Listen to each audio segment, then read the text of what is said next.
Boom, boom, boom, boom, boom, boom.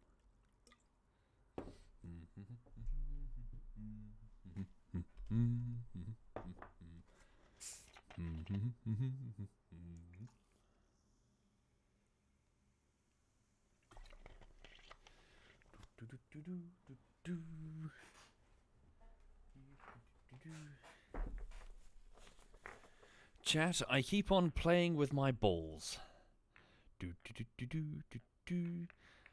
I have some contact juggling balls.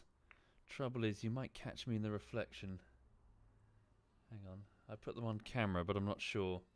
Will they get me in the reflection? No, you can see through them. Yeah.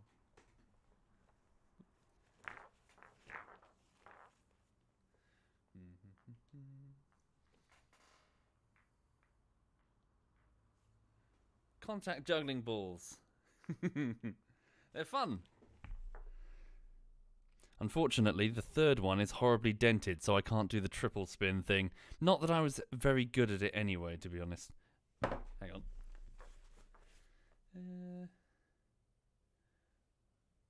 Yeah, then I got a big one.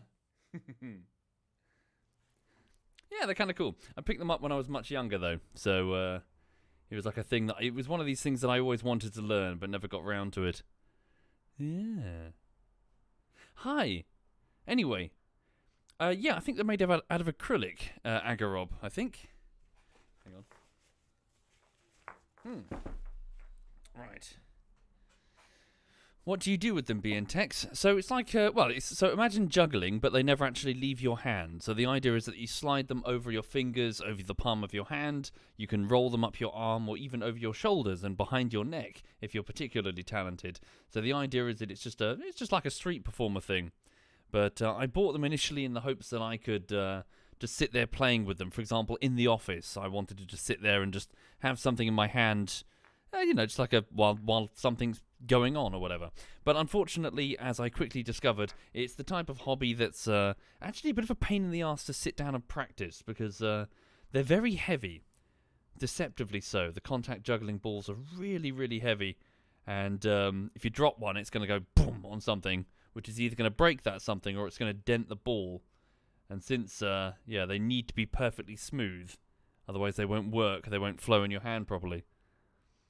But yeah, I have actually put in an order for it's like a 7-day post. So it's going to take a while to arrive for another one of a similar size because the third ball has been horribly dented because I fucked it up and dropped it too much, so I can't actually do the triple spinning.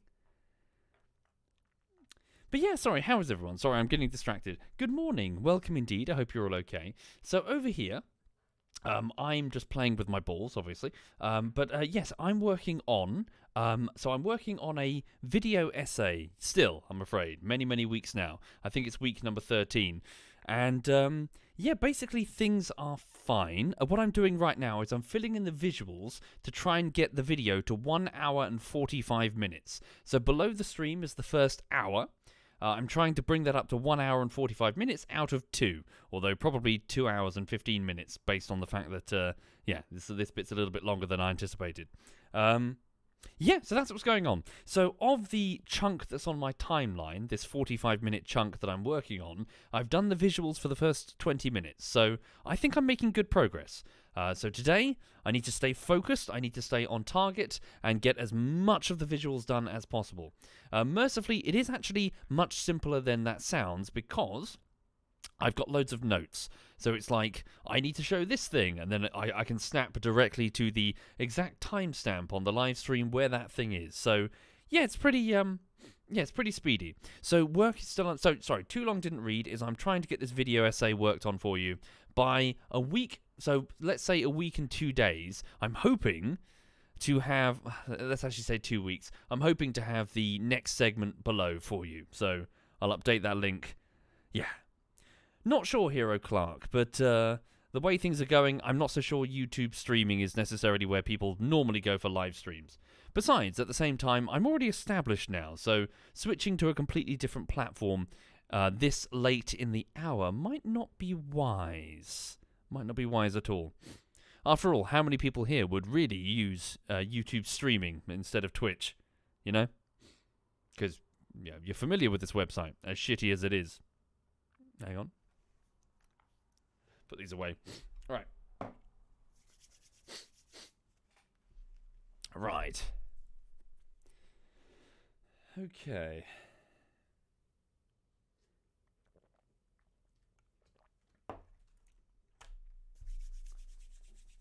Right, so, hang on a second. Welcome to 1943. Things are going very poorly, I'm afraid, despite the fact we did successfully perform a U-boat attack. What was it? Yesterday? What's the day today? So yesterday evening, wasn't it? So around 8 o'clock. So 6 in the morning on April the 22nd, 1943. Despite the fact we did indeed attack and sink a ship, we were doggedly chased by numerous destroyers, and twice, in fact. So 2 separate occasions, our U-boat has been forced under the water, forced to hide under the water, due to the presence of destroyers. We've evaded them now, but what we're hiding from now is a plane.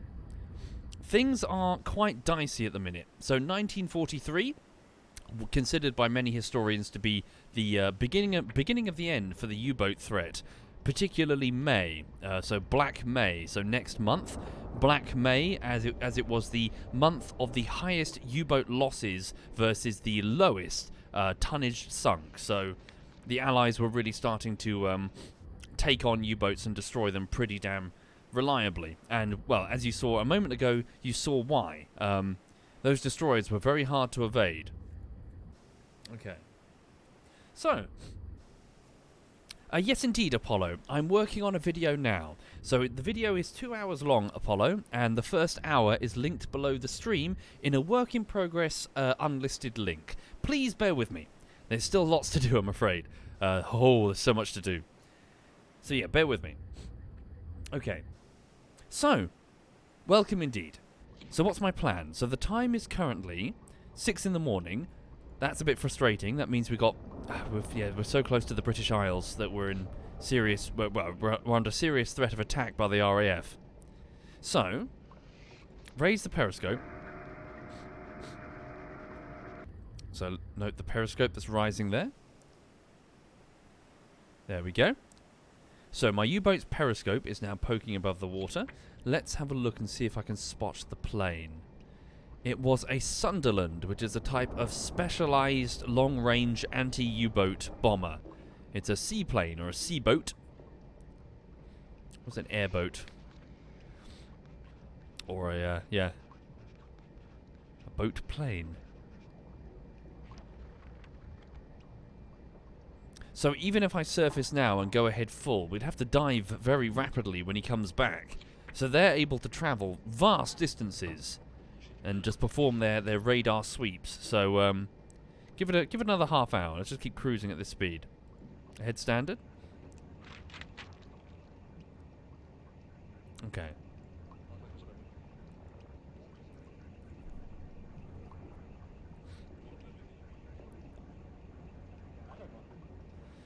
So imagine in real life trying to spot some tiny blip.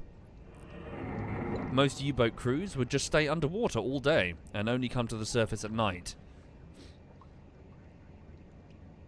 Okay. So let's surface the boat then and hope that he's gone.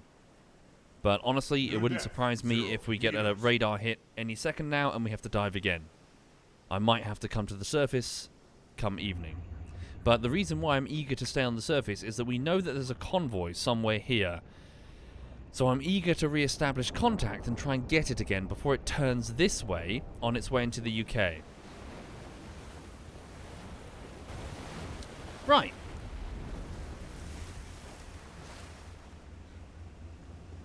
So yeah, welcome indeed everybody. Now, let's get our watch officers up there.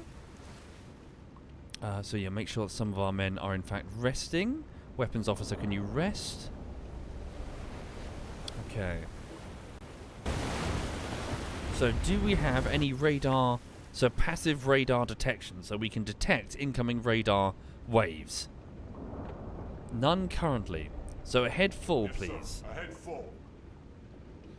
Do the enemy ships have unlimited ammo? No, they can run out. Quite easily, in fact.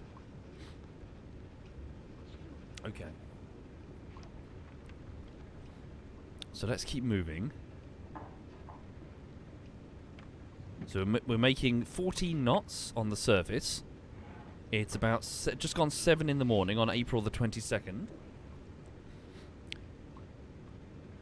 Is the game beginner friendly? Partially. I'm playing on a relatively high realism setting, which means things like ammunition count, fuel, all that jazz, oxygen is switched on. But if you want to just start the game, you can literally just switch those off in an easier setting. So no worries about fuel or anything like that. Same with the aiming. If you can't figure out how to do the aiming, you can just click on your officer and say, "Officer, give me a solution," and they'll calculate it all for you. So reasonably. And I do strongly recommend the game. Don't try Silent Hunter 4, as I heard it wasn't as good, and I heard Silent Hunter 5 was in fact complete wankery. What are you looking at? Okay.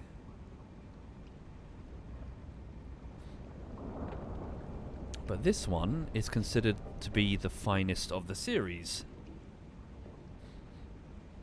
Okay, no sign of the plane, but again, he's probably just doing a grid sweep, so if he swings back any moment, it wouldn't surprise me. Now, where is our convoy? That's the question. Yes, indeed, the crew does get tired, so we have to send some of them to their bunks to try and sleep. Can you kill the planes? Yes, you can, but again, as the analogy that I made yesterday, it's a bit like saying, can infantry, like mass infantry, kill a machine gunner? The answer is yes, but my money's on the machine gunner. The plane is designed to kill U-boats, just as a machine gun is designed to kill masses of infantry. Okay.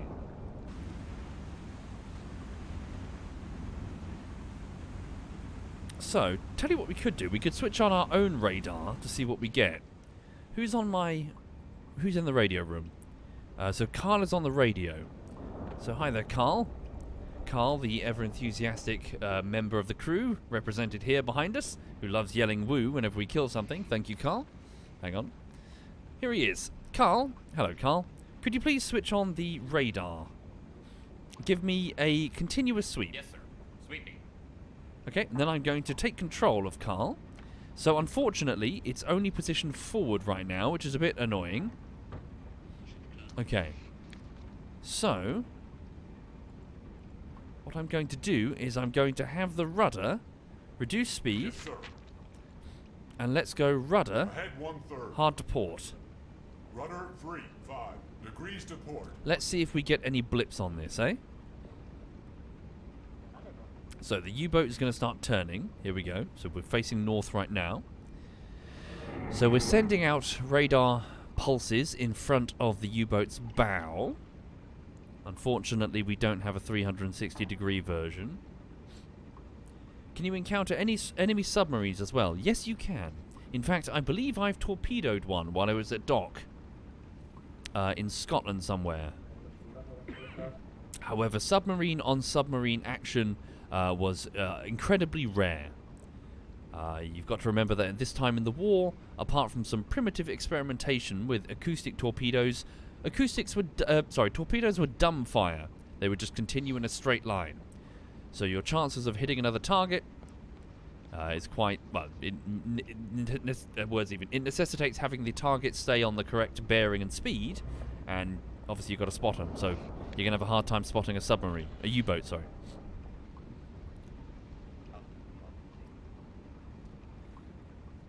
On the contrary, Mad Widget, World War II was the arena where both sonar and radar first appeared and started to be utilized very heavily. So radar made the difference for the Allies, where they started using it and then refining it. And then sonar started to also turn up just shortly after World War I, also with the Allies. Both radar and sonar are inventions of the British, and I believe were part of the terms of the alliance with America. In exchange for economic assistance, it wasn't just destroyers and bases. America really, really wanted that radar technology, and we were happy to hand it over in exchange for our survival. So all of a sudden, the Japanese ended up facing US ships in the Pacific armed with British radar. And that made the difference for them. So we're just giving a radar sweep. Whoops, get back to Carl. So the Japanese had no radar, they had no equivalent. You can taskle, but I didn't do it, I'm afraid. It would have cost me too much renown, which is like the currency that you earn by sinking ships and surviving and doing your missions.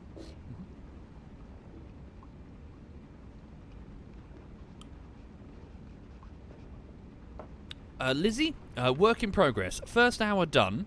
Working on the next 45-minute batch. It's on the timeline in front of me. I've done 20 minutes out of the 45. So give me another couple of weeks and I should have that 45 minutes ready, and then I'll slot it onto the video below. Although, if you'll forgive me in advance, I probably won't render it all in one big video yet, because that's going to melt my PC. I'll save that till the end. Which side are we fighting on? We're fighting on the side of Nazi Germany.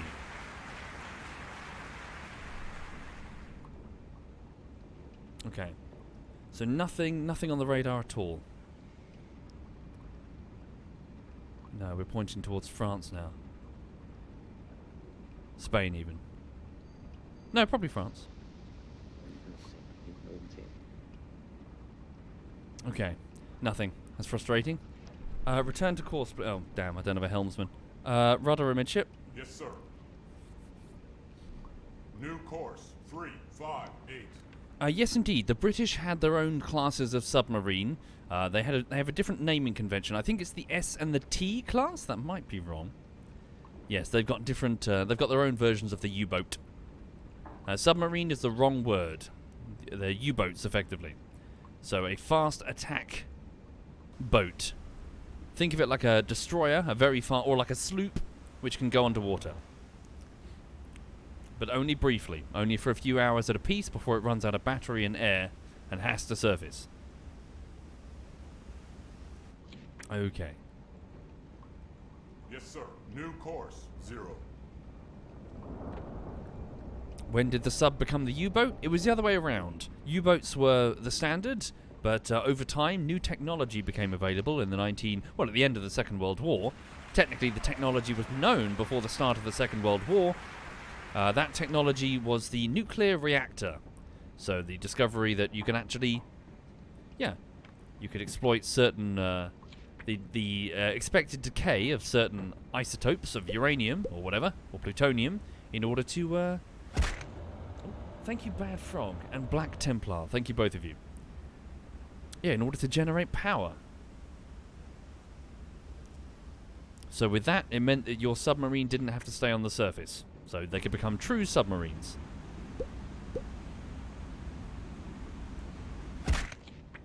Okay. So let's pick up speed. Again, I'm totally expecting that we're going to get a call for an incoming plane, and we're going to have to dive. So what's the time now? So it's about local time. I can't even read it. What does it say there? Is that 8 in the morning? So what, it's been about 12 hours, roughly? So they were making 9 knots. So in 12 hours...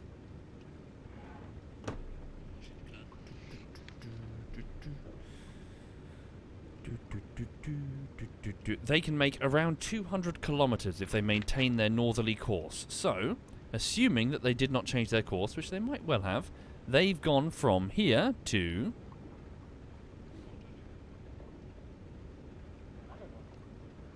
around about here. Okay. So, that would be... So we probably would detect their radar hits from their destroyers if the convoy was still there. So let's creep in a little bit closer and see if we can pick up anything. I mean, they may well have just changed their course and gone this way for all I know. Okay, let's also save it because the game can be a bit crash happy sometimes. Okay.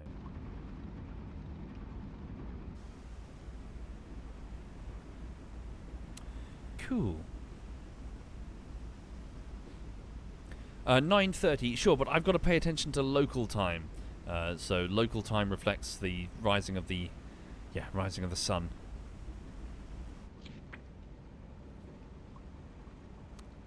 Okay.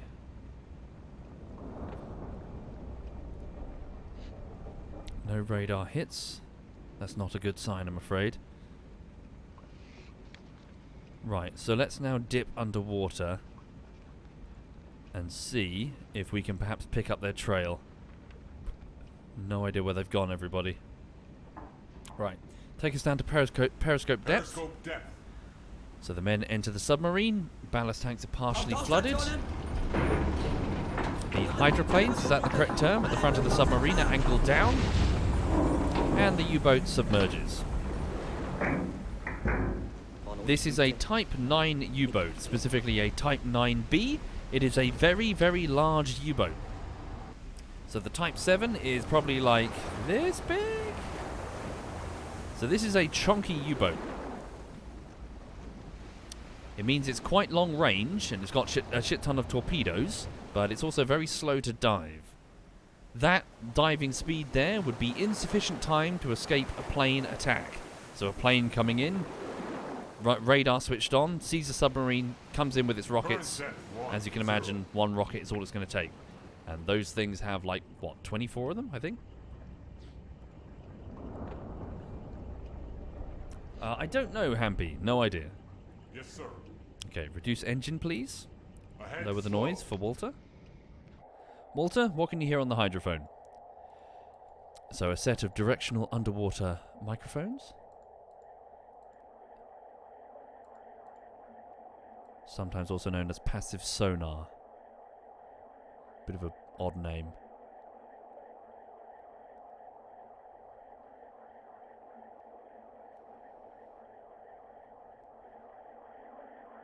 That's our own engine. Can we go a little bit deeper? Yes, sir. New depth, 4 meters. Ahead standard. Take us a little bit deeper so we can hear further. Okay.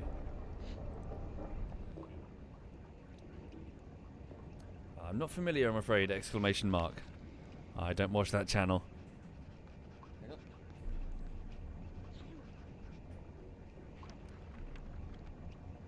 I don't know, Jackie. I've not played Cold Water, sorry. But this is a very different era, isn't it? So probably a very different style of U-boat combat. I assume Cold Water has homing torpedoes. I know that because Quebec shot one at a whale, didn't he? Okay, kill the engine entirely, please. We're down to 23 meters below the surface of the water. So all quiet aboard the ship, please. Walter?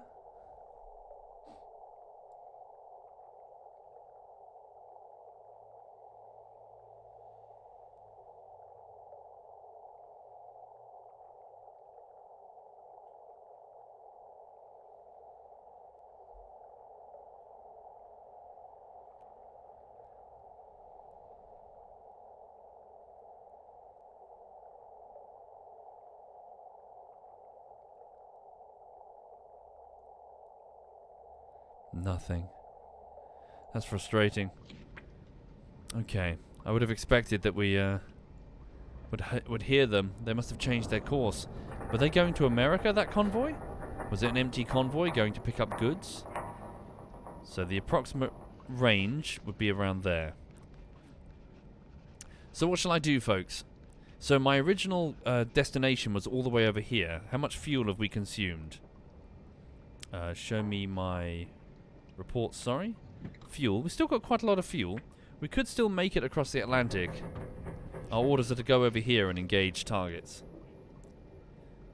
What are the orders? Our orders are to move to grid EC39. EC39 is down here. So it looks like we need, patrol this area and hunt down convoys that will be moving through this gap. So this is lots of oil coming in from Venezuela, I believe. Yeah, we should still be able to make it. Should we do that now that we lost this convoy?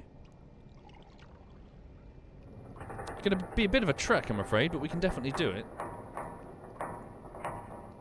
And at least we'll be away from the plains for most of the journey. Let's start going then. Yes, sir. Head standard. It's going to be a bit of a lengthy journey, I'm afraid. Also try not to crash into an island. At least it's a friendly island. Okay. What's my maximum surface speed? I believe about 18 knots for the Type 9. In good conditions. Yes, sir. New depth, 0. Okay. So let's do it. Let's start heading over there, following our orders. Hopefully we'll avoid Black May. Up we go. There we go. The U-boat is now on the surface. Okay, tell some of our crews to just relax, as many as we can. Get them to just relax. Get the watch officer up there. Okay. But yeah, I hope everyone's having a nice day today. Welcome to your Thursday. Over here, everybody. So editing continues. I saw my mum this morning. My mum is fine. We were talking about... so I'm going to go and visit a bungalow. Again, I'm not necessarily interested in a bungalow, but I'm sort of like keeping my options open. Basically, I'm thinking about getting a mortgage. I've been meant to be thinking about getting a mortgage for a long time, but... oh, hang on. I'm starting to kind of get my arse in gear because, frankly, this flat is getting kind of ratty. The carpet's coming apart and there's mold on the walls and it's very cold, and I'm like, I really should start thinking about, you know, getting a place. Just getting a mortgage. 1 second. Chief Engineer, could you switch over... so, Horst Eichler, could you switch over to the navigation desk? So, at current fuel consumption... Yes, sir. We can make only 8,000, so we're going to have to reduce our... Oh, there's no officer. There we go.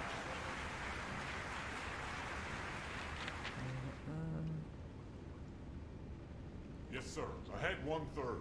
Ahead 1/3. Have we consumed too much fuel? So we're only moving at 8 knots on the surface. Okay. So at current fuel consumption, that's our fuel level. The journey that we've got to make is... Okay, 7,000. Is that 7 or a 9? I think it's a 9, isn't it? 9,270. Okay, hang on. So we got to make a total of 18,540 kilometers to come home, unless we stop at one of the resupply U-boats, which we totally could. Okay. Right, so... Chief Engineer, just do some quick calculations of our fuel consumption. So based on that, how far can we travel? Yes, sir. 17,000. So we won't make it back safely. We've consumed too much fuel. So I'll have no choice but to stop at one of the milk cow U-boats rather than there. So that would be a total journey, assuming U463 is on station. So that's 13,000, which we can make. Okay, so when does that U-boat go off station? Where's the... There's a report which tells me, isn't there? Axis naval bases. Not sure. There was a report. Okay. So I really hope it's still on station. Otherwise we're going to be in trouble. Unless there are any blue, so friendly refuel things here. No, it's all American. Okay. Why not go now? Could do. There'd be some time as we reload torpedoes. We should be fine. I think we'll be fine. I'm going to save it just in case we're not fine. Okay. So let's keep the time sped up then. Here we go. So I've saved it. It might crash. It sometimes does. Okay, here we go. Oh, shit. Radar signal detected. It is what? Doesn't look like a plane. Hello. Nope, that is too slow to be a plane. That is definitely a boat of some description. Its movement pattern suggests sweeping. Interesting. Suggests convoy. Is that the edge of a convoy that we're looking at? Detecting radar signal. We might be looking at a convoy. Hello. Shall we go? Okay, never mind. We might just have we might just stumbled into a convoy. Could it be our convoy? Look. We might have actually just accidentally stumbled into the convoy we were damn well hunting. Okay. Change of plan. I think we found them. Maybe they went west and then north again? Okay. Yeah, there's no point trekking across the Atlantic to follow simple orders when there's a convoy right here. Which way are they going? What's their bearing? Looks like they're coming straight at us. Indeed. Okay. So what sort of distance are we talking about? Head standard. So 15 kilometers. Visibility is excellent, so we're probably going to see them soon. More importantly, they're probably going to see us soon. Okay. Right.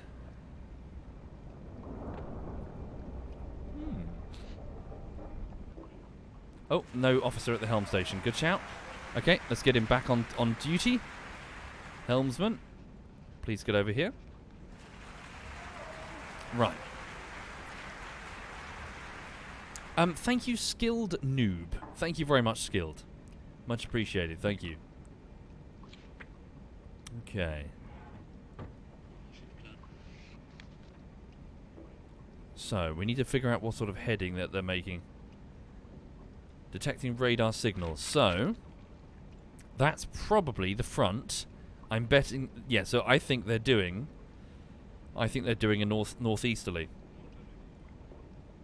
Okay. So the radar signals, for those not familiar, are mounted onto destroyers as they run their sweeps. Yeah, I reckon they're doing a northeasterly. So are we sitting on a convoy route? BE. What's BE? So here we are. Here's the old convoy route from the Second World War.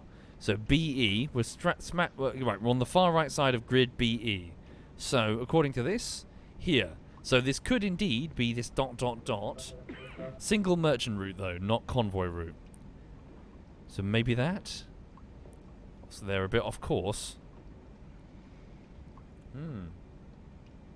You too, JT Kello. Welcome indeed, JT. Yeah, I'm good. Editing's going fine, I think. Must admit, a little bit nervous that the video's going to turn out good. I really hope so. Otherwise, I'm going to be sad. Hopefully it's good. Right. Thank you, Voice Quills. Thank you very much, Voice Quills. Thank you. Right. Let's keep creeping in.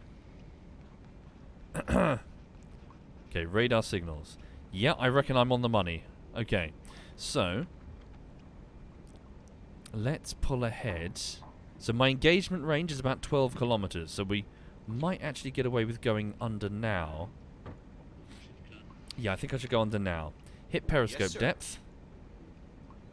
Periscope Ahead standard though. Ahead standard. Here we go. What's the time? It's 10 in the morning. That's inconvenient. They'll be able to spot the periscope really easily. The purpose of the big ring on the bridge? You know what? I'm not entirely sure. Because it was there before we installed the anti-radar thing. So I'm not sure what it's for. Maybe it's just our radio.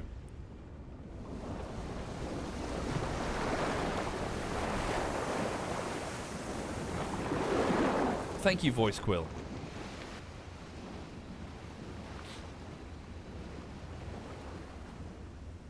Okay.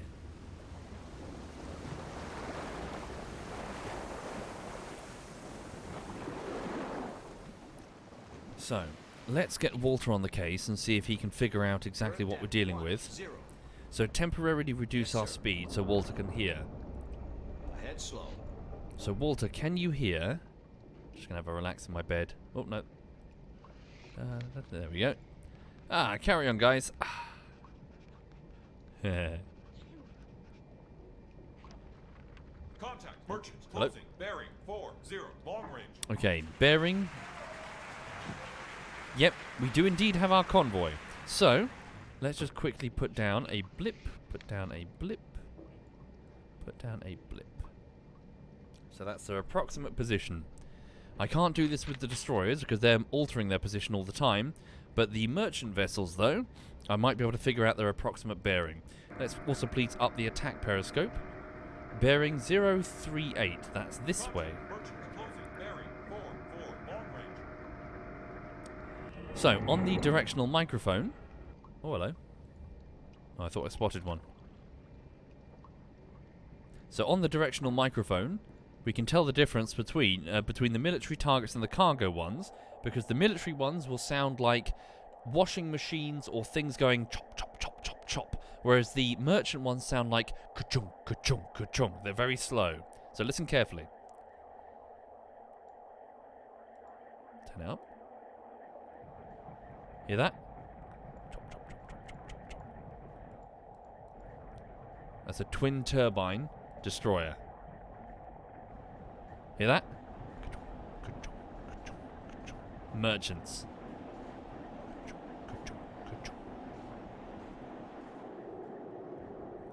Not sure what that is.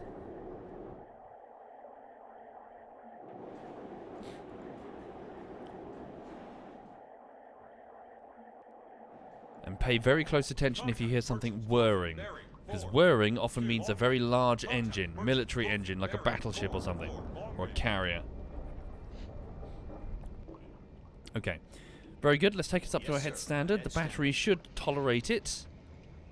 So make whatever speed we can make underwater to close the distance. But here's the thing. I've learnt my lesson. We must not attract the attention of the DDs.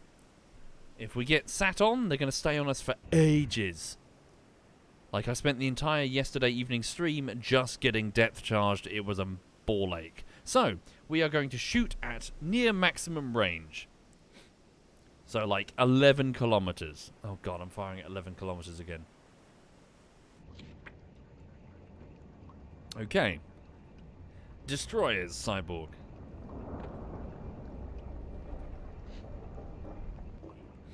Okay. So, 1 second. So they are... I would assume that's probably a merchant. Okay, so let me just draw the lines. So, line here, 40 degrees. Line here, 40 degrees. Line here, about 40 to 41 degrees. Okay, so now I'm going to draw a line all the way out to about 40, maybe 41 degrees. So that is probably... Contact. Merchants. Closing. Bearing. 3. Long range. probably the direction of our convoy. And that is probably its outer edge, this line here. That might be. Okay, so, if that is the outer edge of the convoy, let us...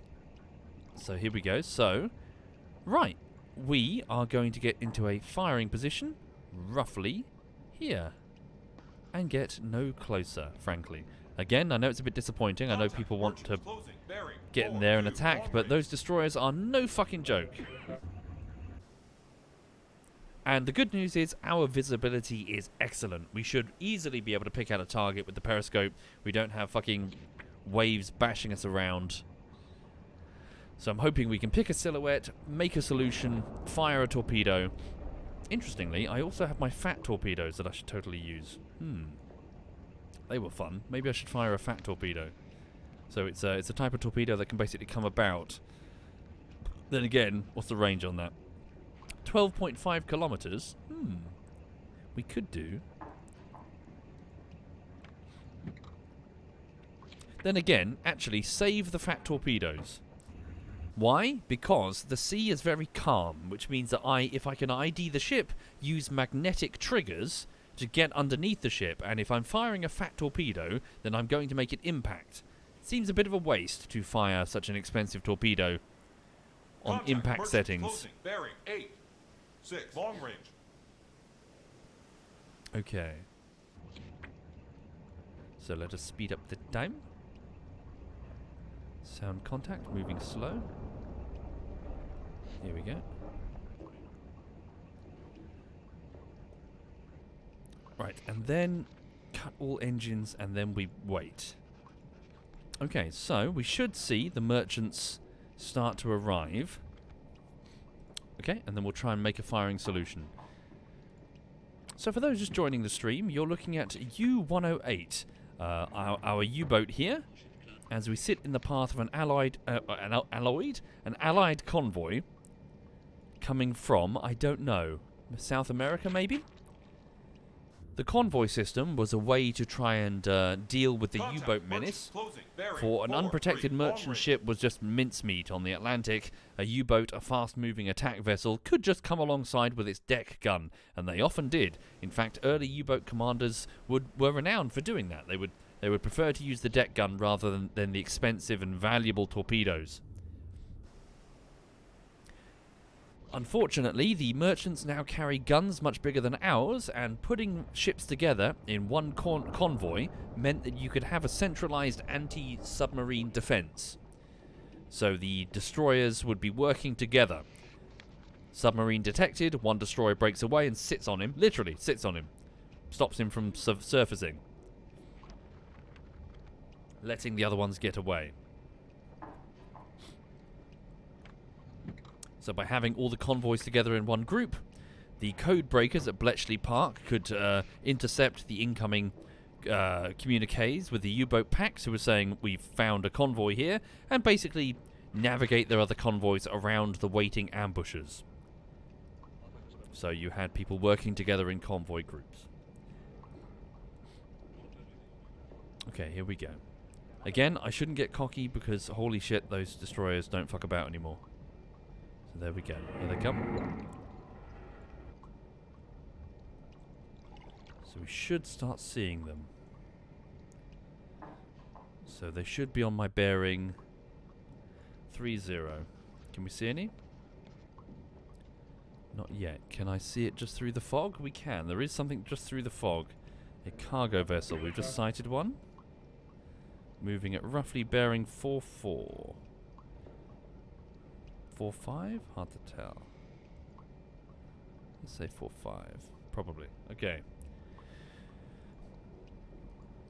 Right. So I need to try and get a spot through the mist. Line one up.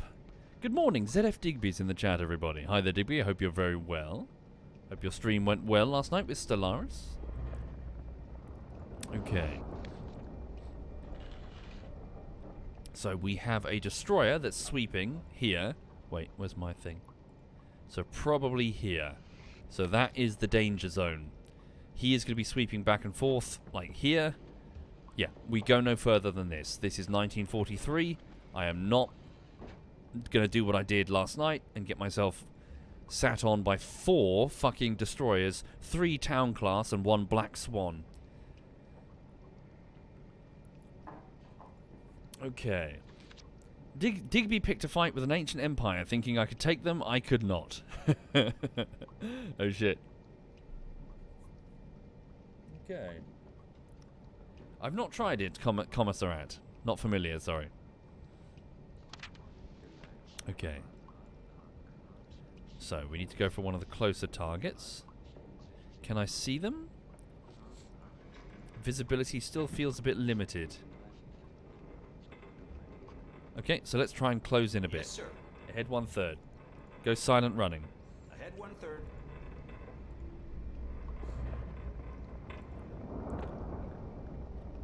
You misread their fleet power as 43,000 instead of 432,000.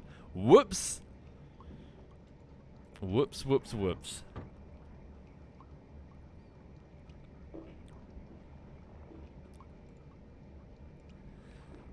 Okay, so 8 kilometers. So really the visibility is lower than 8 kilometers.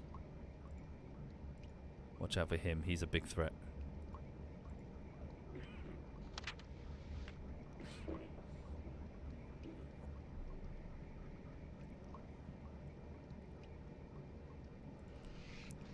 I see anything through the...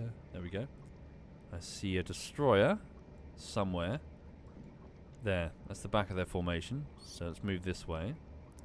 I see a cargo vessel there. Okay, type unknown. So what sort of range is that? That's visibility. So yeah, we've got like 9, just under 9k visibility. So we need to maybe close a little bit. I need to be able to see the targets to hit them. But look, that means that destroyer's going to get us. I'm assuming he's on the far edge of his sweep though. Okay. So speed up time. Don't get caught, don't get caught. Oh shit, he's got a wide sweep.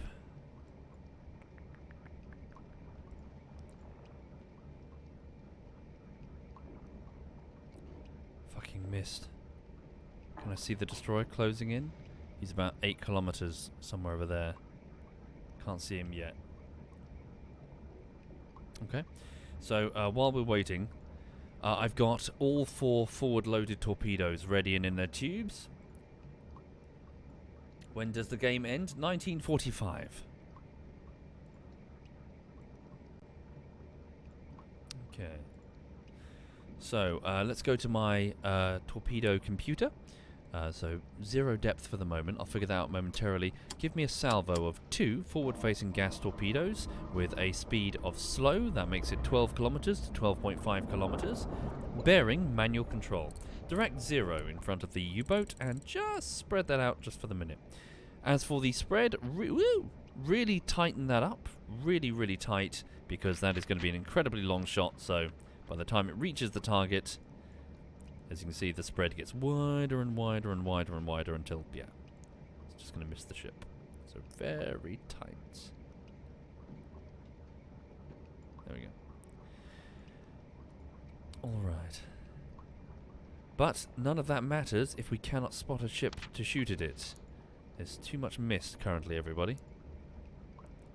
I worry I may be too far away.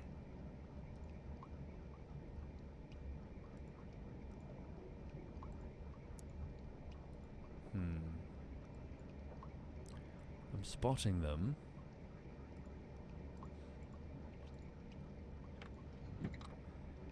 Can't quite see them.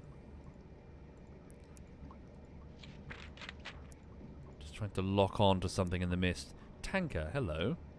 That is a very sweet target. There's a tanker right there, moving at approximately 43 degrees in this general direction. Stand by. Just remove the other lines to remove confusion, just in case I do an incorrect solution. Okay, so that was the line I just drew, wasn't it? So there we go. So that's a potential target there, everybody. Within range too, so stand by. Yes, sir. All stop. Line up with the U-boat. Lock onto the tanker once again. There he is. Okay, shimmy this ever so slightly sideways, if I can. Does it let me do a...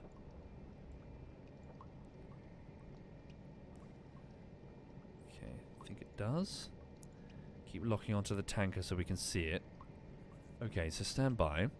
So from the bridge of the vessel, my firing solution, is that over the U-boat exactly?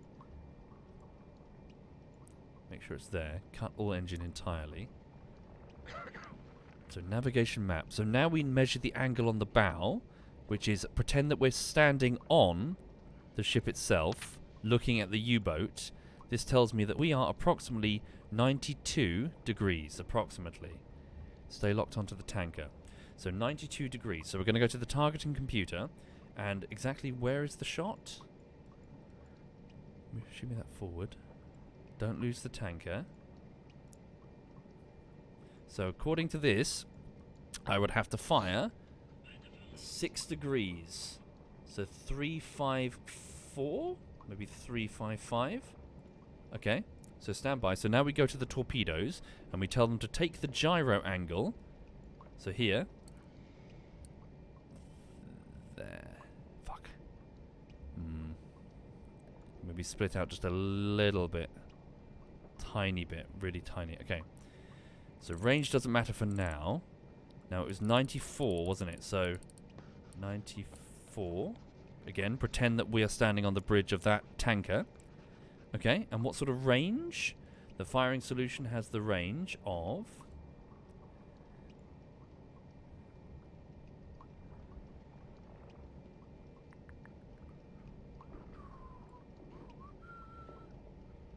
about 7.8, which only really matters for my timing, really.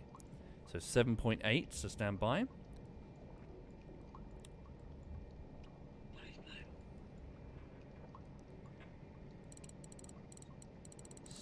Where are you? 1 kilometer. Wait, 1 kilometer.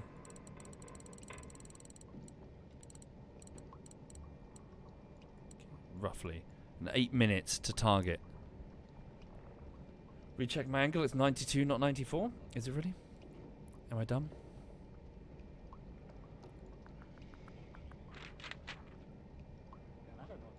$93.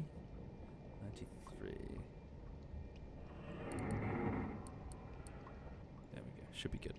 Thank you. And then just double check. Now where is that DD? I don't want to turn my crosshair because we might lose it. Okay, hang on. So maintain shot on the tanker. So we've still got... Yep, that's good. Okay, I think we're okay. And now, trouble... here's the drama. I can't see the tanker. I'm not close enough to it to even ID its shape. Who knows what it is? Frustrating. Because there are different flavors of tanker. So let's look at this. Look at the... So what does it mean, tanker? You know? Troop transport large tanker, intermediate tanker. So draft of 11.9, draft of 6.9. Large tanker 11.7, medium tanker 10. Fuck. Okay, so at this range I may have no choice but to simply fire it on impact and hope that I can do enough damage. I really have just got to take what I can get. So impact torpedo, slow moving. So that means that if it hits something solid, depresses the triggers on the front of the torpedo, boom. So, at least we have no waves to fuck with it. So let's go on a 4 meter, let's say 5 meter draft. What if it's a small tanker? Stay locked onto it. Intermediate tanker, okay. So yeah, 5, 6. Give it a 6 meter draft. Okay, stay locked onto the tanker. When does it enter the solution? Uh-oh, is that my tanker? I think I've selected a different tanker, everybody. That is no longer the tanker that I had selected on the solution, is it? Uh-oh, that's a problem.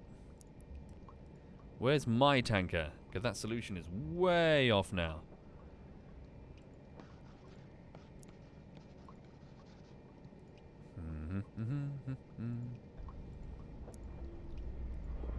Big problem. I think there's a second tanker in the way. So what am I going to do? Am I going to... It's cargo. There's something in front of it. Tanker. Okay, I think I might just have to redo the solution for this tanker. Again, 43 degrees in this direction. Keep it short. Okay, 43 degrees. Again, pretend that we're on the bridge of the vessel. 93 degrees. Okay, tanker. Where are we shooting? Oh, the speed! Holy shit, I've totally forgotten to calculate its speed. Whoops! Stand by. Without the speed, this is for nothing. Moving away. Bearing 1, 2, long range.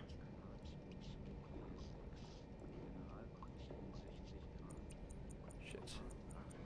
Okay. Starting the clock. So, I've put a marker here. Now I wait 195 seconds, put another marker, and the distance traveled, every 100 meters of that distance is the speed in knots. Okay, so 0. What is my... So the solution is now 93 from this point of the U-boat. Front of the U-boat. It is, yeah, very similar. It's an extremely similar solution at this range. Okay. So that would be... Shouldn't have fucked with it really, should I? There we go. Leave it. Yep, yep, yep. So we just need to figure out the speed. Okay. That's our solution right there. So please flood the tubes. We can still change the settings on the torpedo even with the tubes flooded. So tubes 2 and 3 have now been flooded. How are we doing? Is the DD closing? No, we're okay.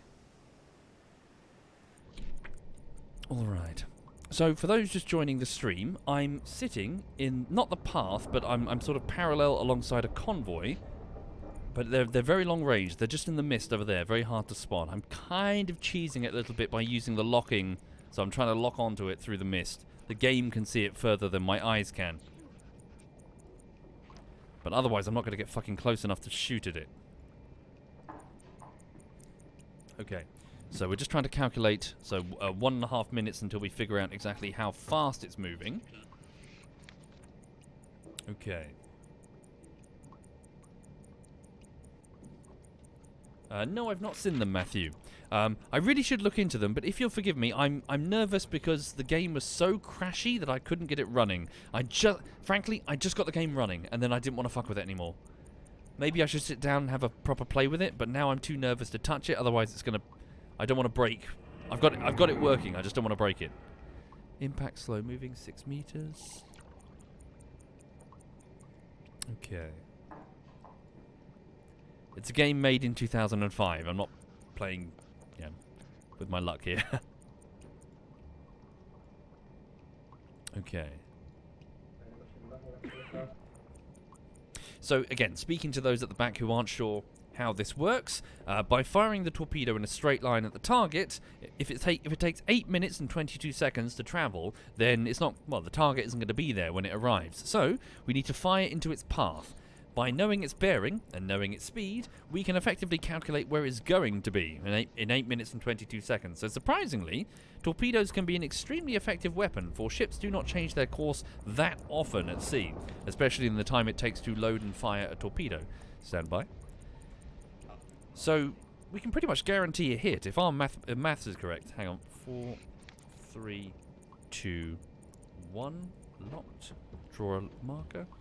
There's the bow. So, what's the distance between these two markers? It will tell us the speed in knots. It has travelled in 195 seconds. Okay, it looks like it's moving at... just shy. Okay, that could be my miscalculation. Is that 8 knots or 7 knots, do you reckon? Fuck. I think it's more 8 knots than it is 7. Okay.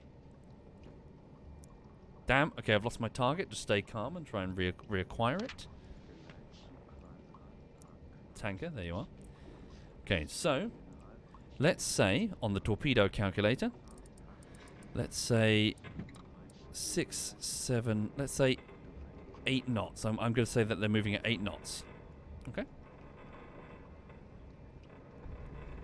Let's also tighten that spread, because this is a very long shot. Alright. Now, I could fire multiple torpedoes. 3 or even 4 if I wanted to.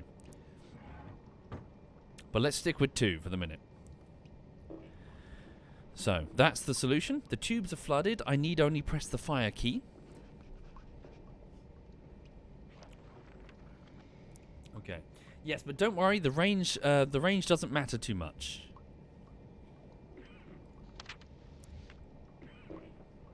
Okay. Keep locking on. So there's our solution, everybody.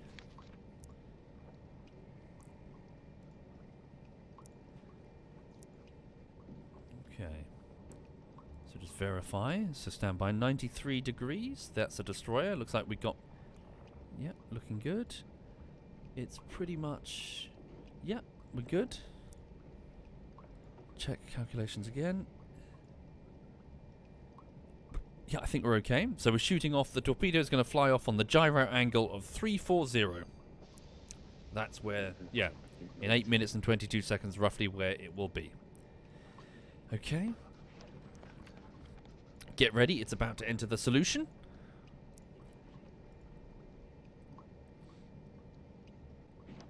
Okay.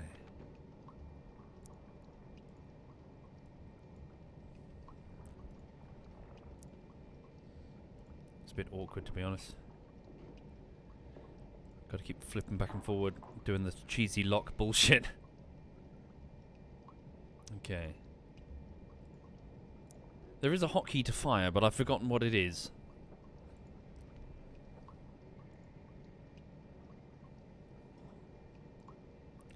Digby, I don't suppose you remember, do you? The hotkey to fire torpedoes? I hit space, but it didn't work, nor did control. Is it enter, maybe? Just face roll the keyboard? I thought it was space as well. Okay, get ready.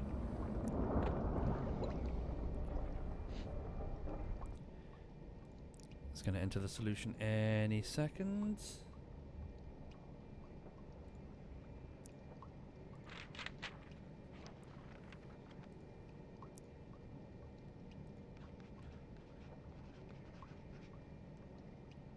Is it enter?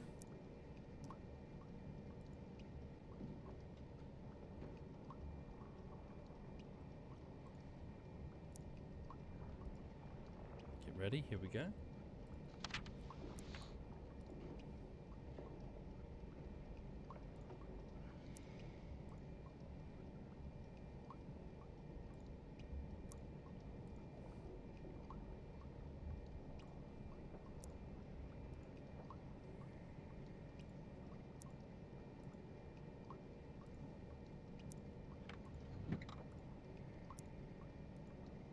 Come on. It's enter. Okay, I'll press enter. Here we go.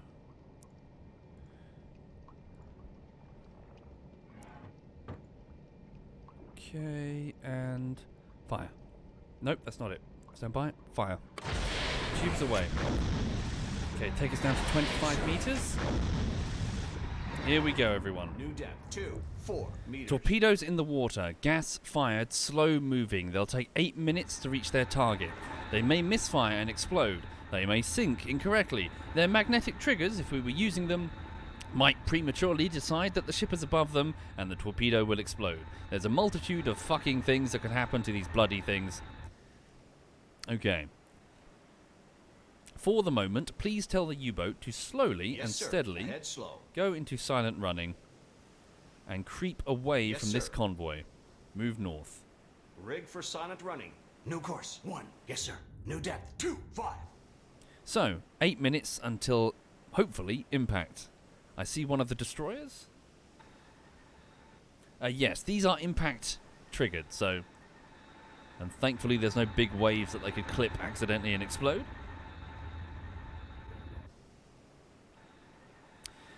So yeah, I mean, again, just trying to, for people who are new to World War II U-boat stuff, so we don't have the ability to just shoot at a home... We have no homing torpedoes. They weren't invented yet. The best we could do is the acoustic Nat torpedo. Around 700 of these were fired at around, well, a shit ton of targets during the Second World War, and I think only about 77 ever hit anything. They are unfortunately extremely easy to fuck with. Literally, the British would just throw a barrel of hydrogen, whatever it is, peroxide, something. They'd throw like a bubble barrel over the fucking... You know, throw a dude in a barrel with a tambourine, and it would confuse the fucking acoustic torpedo.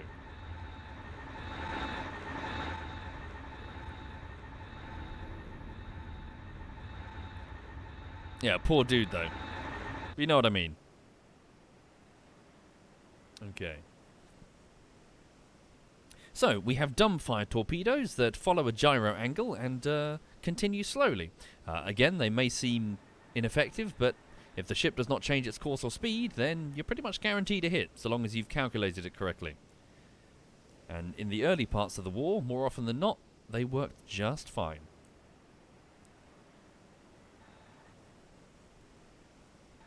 hell, Contact torpedoes. warship. Closing. Bearing. Torpedoes 2-4, were long range. terrifying to like war planners continually, because you build huge, enormous, heavy-set ships with massive cannons for the slugging matches that navies are going to take part in, and then some fucking torpedo. Yeah, a torpedo is expensive, but you know what? It's way cheaper than a goddamn battleship, and you could spam these fucking things, and nations did. You could drop these things from planes, and nations did. Just cost to kill ratio, or whatever it is, torpedoes are a no-brainer. Current depth. 2-0. Long range.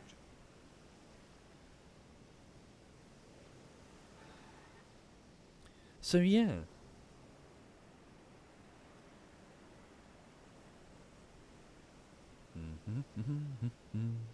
So there's our convoy. So destroy, yeah, so there are lookouts all over the, as high as they can get them, basically. As high up on the ships in order to spot not just periscopes, but the gas bubble trail for incoming torpedoes. At which point the ships would start taking evasive action, changing their speed, changing their bearing. Anything that they could do to throw the fucking torpedoes off their targets.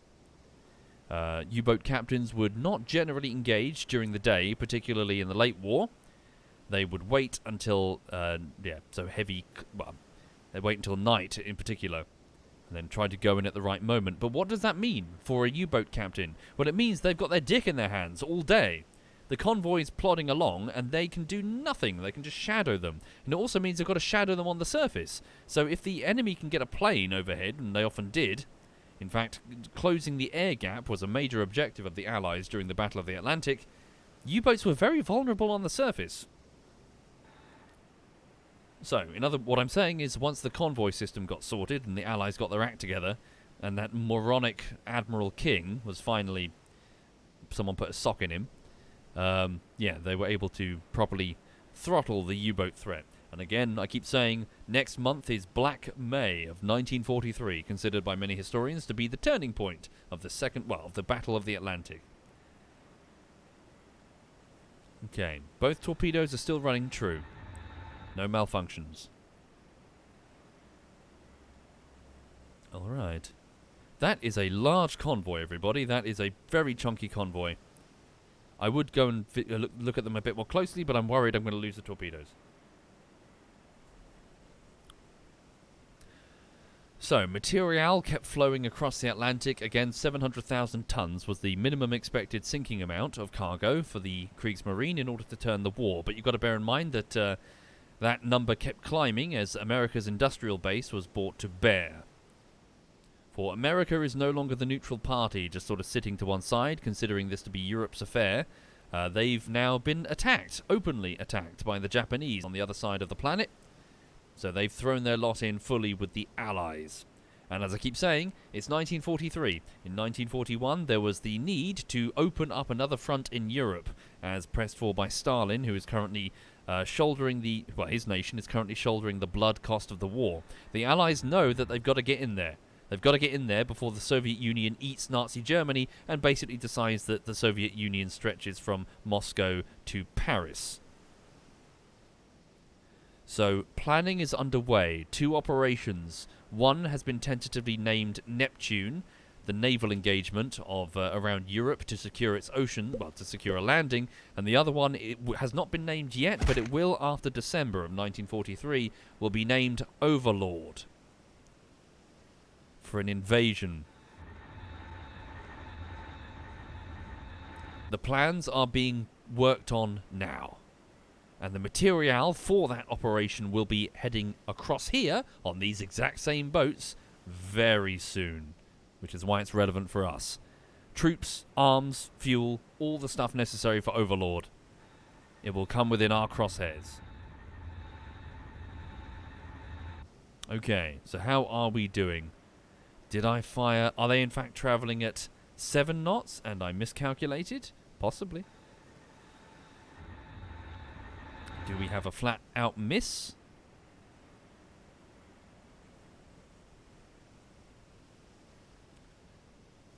Indeed, I mean, we might get the back ones. We'll see how it goes. There is a cargo vessel there. Note the crate stocked on the surface. So note that this is the Second World War, so this predates the standardized container system that would define many... Oh, shit, I think they're taking evasive action. They are now taking evasive action. They have spotted the torpedoes. Inconvenient. They are now changing their course and speed. Okay, this might be a no-hitter, everybody. I believe that was my target. Bugger, that is a very delicious target. That was a large tanker. That had to have been it. So it must have been moving at 7 knots, not 8. And now it's moving even slower. These torpedoes are not going to hit. Darn.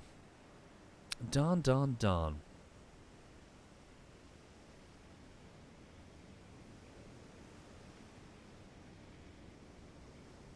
Yeah. Okay. So we should probably keep shadowing the convoy at long range and try to go in for the next attack. So they're not making 8 knots. Oh, and good morning, good afternoon, Michaelanius. ZF Michaelanius is in the chat, everyone. Hope you're very well, sir. Hope you're A-OK. What postcode was I firing those into? Yeah, yeah. To whom it may concern. Dear allies, fuck off. Can you leave us alone to be evil over here in Europe? What have we ever done to you? Apart from, you know, bombing the shit out of London and attacking all the Jews and invading Poland and Czechoslovakia before that, and France after that, and Norway as well, and the Soviet Union when they were your allies. We did that too. Tunisia. Sorry about that. Also, we've been attacking your shipping, sinking a shit ton of innocent people who just happened to be on boats in the Atlantic. Are we the baddies?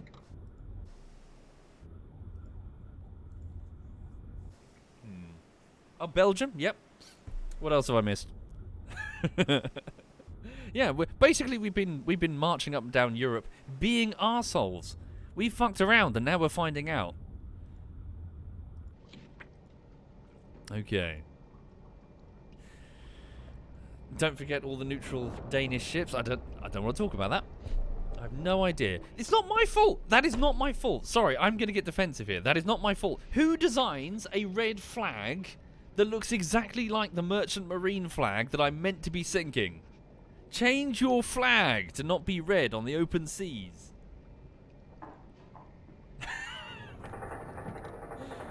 Oh dear. So I did a bit of a whoopsie. Okay, hang on. So what's that? Is that a destroyer coming our way? 5 kilometers. Is that coming in our general direction? Okay. So that's a pity. So they saw the trail and they know that there's a U-boat in this direction. Let's come up to periscope depth. Periscope depth. Okay. So whatever we do, we've got to turn the U-boat to be... Well, we know they're bearing at least, so 45 degrees. So let's pull away. We can probably go up speed as well. 1/3. Okay. So that's a pity. We missed. Right. So here we are. We're up to periscope depth. Raise the periscope, if you please. What bearing was that, Walter? Walter says it was bearing 100. So that's my starboard side. Turn the periscope bearing 100 starboard side. Hello. What are you doing? You're a frigate. What are you exactly? Let's have a look.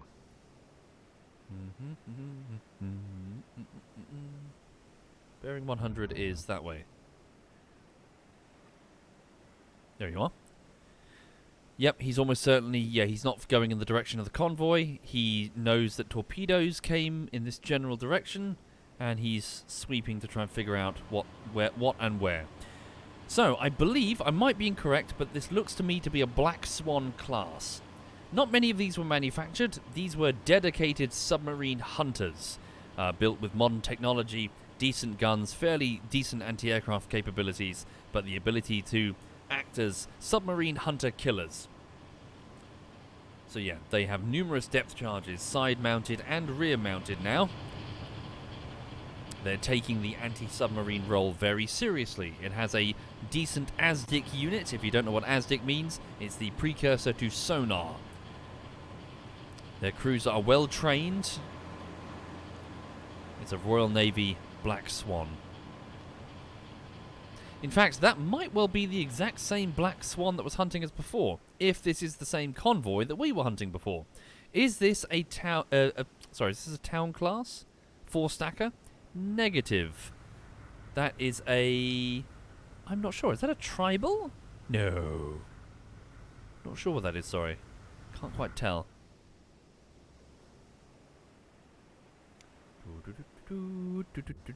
Nope, that is not a 4-stacker. What on earth is that thing? I don't think I've ever seen one of these. Royal Navy. Strange configuration. What is that? Single stack. That implies it's relatively new. Torpedo tubes mounted. What on earth is this vessel? Very tall. Hang on. Contact. Very Merchant blocky. moving away. Bearing. Quite 1, curious. 2, What is that? 0. Hang on. Close the merchant book. Give me the British Reich. Hang on. Oops. What are we talking about here? British Reich. Hello.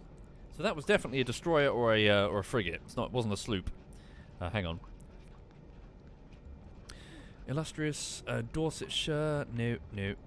Single stack, wasn't it? So single stack. Nope. That might be it with his very blocky front. That's it. What is this? Oh, it's a Hunt 1.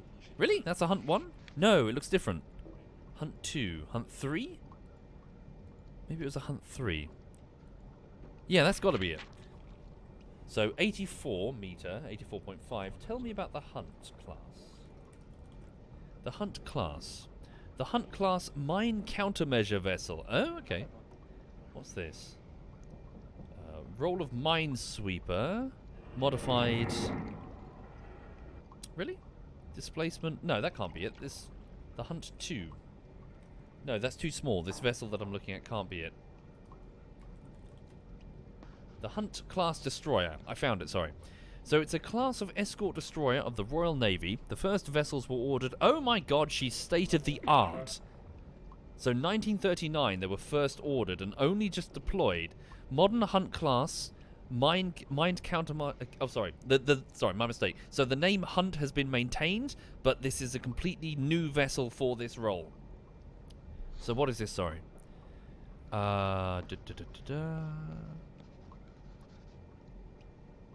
Modifications. Satisfactory design. Types. What are they? Sorry. What can they do? 18 were initially ordered in 1939. First one was completed in December 1939. Type 3s. Lots of Type 3s were ordered.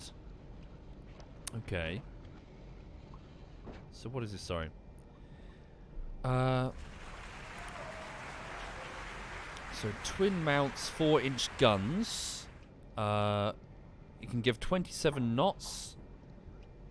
20 were initially ordered. They were constructed to Admiralty standards. Contemporary destroyers, unlike frigates. They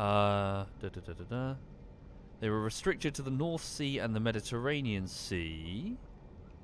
Okay.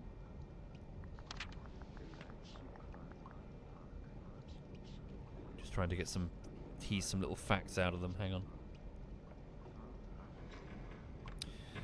So the last 2 Hunts came from an independent lineage and were built to a private design that had been prepared pre-war. Merchant moving away. Bearing. 1, 9. Long range. Okay, they sound like just an advanced, well, a contemporary destroyer. So it doesn't sound like they're specialized in any particular way. It doesn't sound like a dedicated submarine hunter.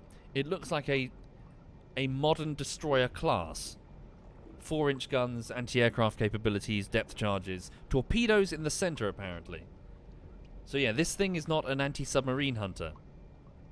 It's a destroyer. It's a fleet destroyer. Sounds like it escorts battleships. Okay.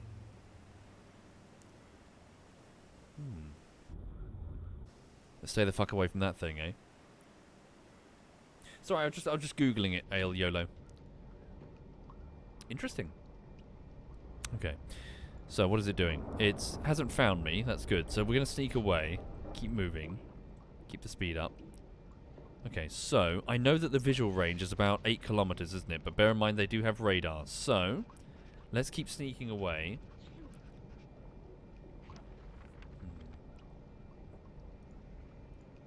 Why don't fleets with battleships hunt these convoys? So, due to limitations placed on them by the Treaty of Versailles, Germany was indeed playing catch-up when it came to their rearmament. That being said, that didn't stop them from building battleships, 2 enormous battleships, in fact, mostly used as propaganda symbols of the strength of Nazi Germany. But without trying to sound a bit jingoistic, the year is 1939 and World War II kicks off. No nation on Earth is in any position to challenge the goddamn Royal Navy. The Royal Navy is extremely powerful on the sea. So, yes, they do have big battleships, they do have surface vessels, but this is the goddamn Royal Navy. Yeah, even America would struggle to stand toe-to-toe against the Royal Navy. That's going to change in time, of course, but you know what I mean. Yeah, sorry, the answer to your question is getting a surface fleet out to attack convoys would be very difficult because you've got to battle the Royal Navy one-on-one. Instead, they sneak around them with the U-boats. And they try to sneak the Bismarck around it, along with the Prince Eugen. Look what happened to her. Okay.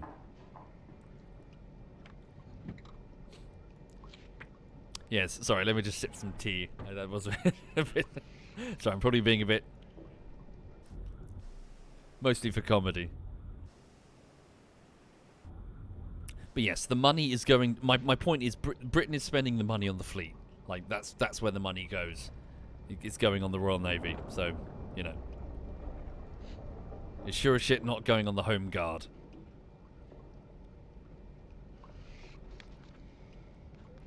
Okay.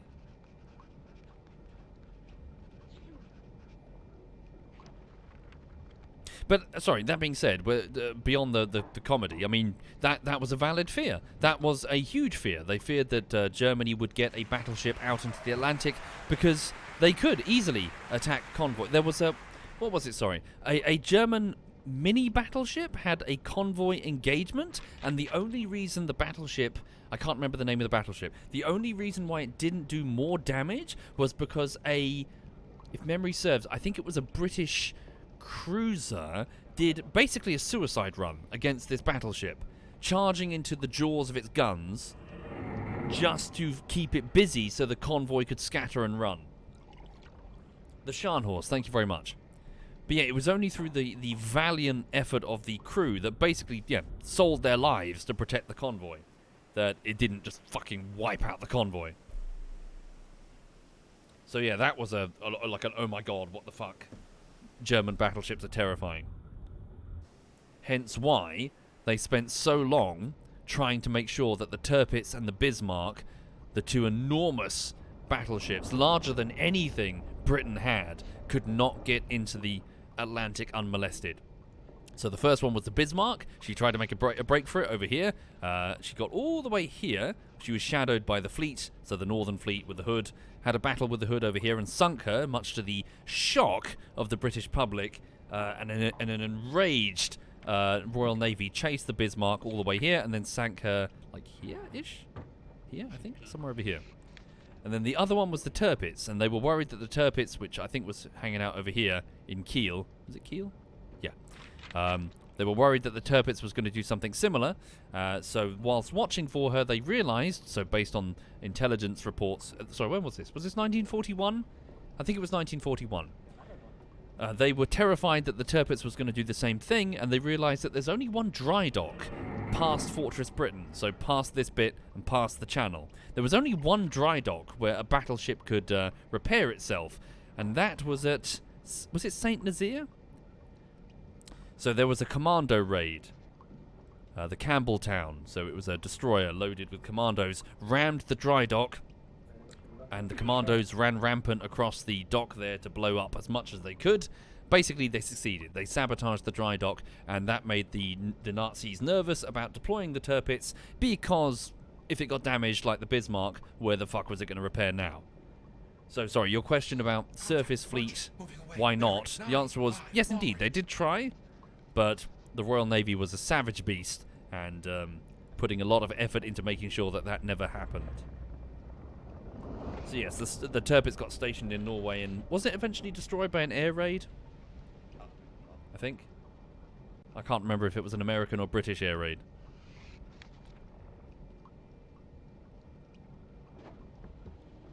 Okay, so we're sneaking away, watching out for them.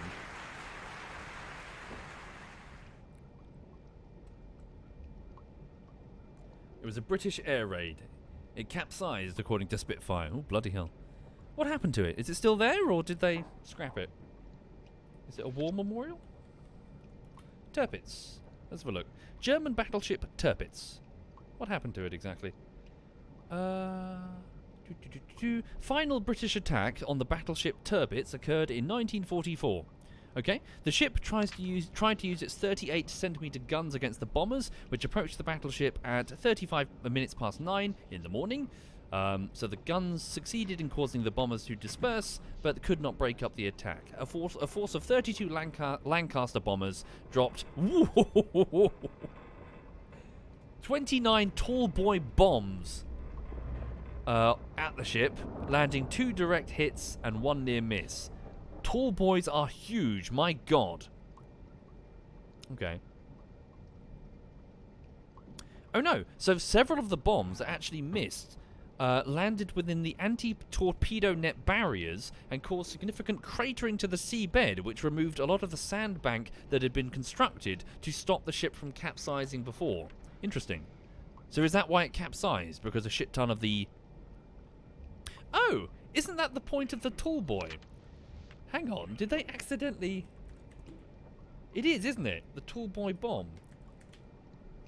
Yes.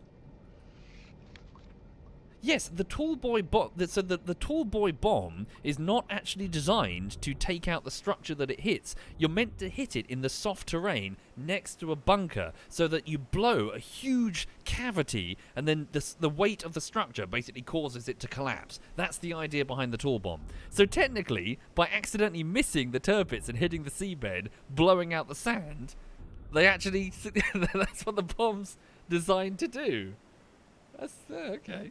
So sorry, my point. Hang on, the battleship Tirpitz. Here we go.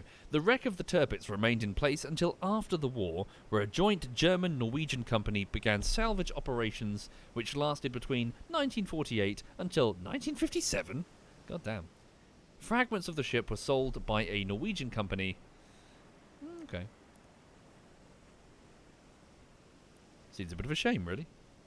There's a picture of her capsized. Okay, that's a shipping hazard. Okay, never mind. That probably would be a bit more sensible. The Tirpitz is basically a huge shipping hazard. Right.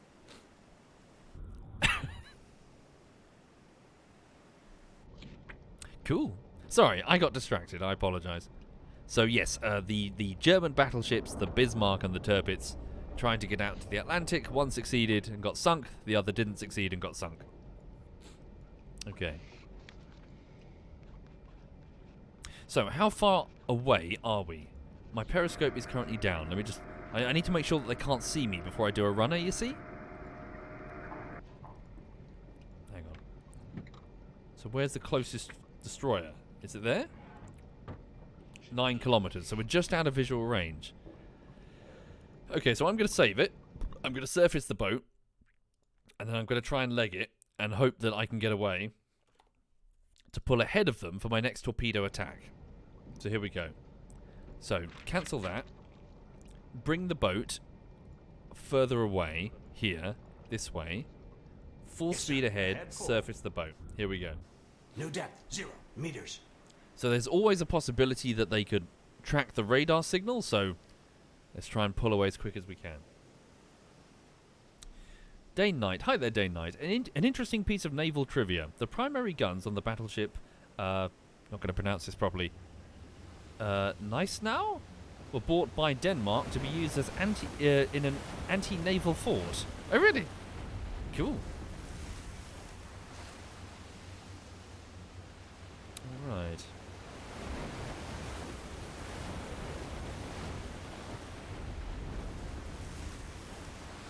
Can I not turn off their radar? I would love to. I would absolutely love to. We'll take a dinghy, we'll go over to the destroyer, say, Guten Tag! Climb up the ladder, walk over to a very confused British technician and just switch his radar off. And then immediately get arrested. It's their radar! They got... It's not... Excuse me, radar inspector. We're here to have a look at your radar. Oh, I see. No, it's this, here's the problem right here. Take out a wrench and start like ripping it out. So, who made this? Just fucking pull the wires out. Good day. Yeah, let's pull out a wench.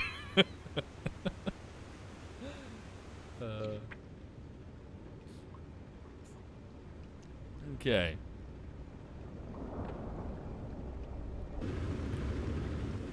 So, there's very much the possibility that a destroyer is going to suddenly turn and head in our direction, in which case, oh god.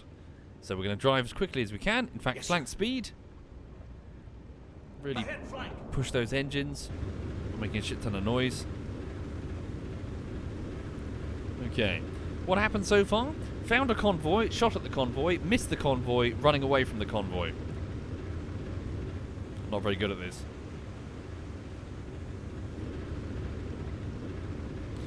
Okay. Take us out of silent running. Yes, sir. Tell the weapons officer to start reloading fresh torpedoes from the forward reserves, if you please. You sail at flank speed and not drive? Sorry, we'll just unfurl the sails. Engineer, keep the drive shaft going, thank you.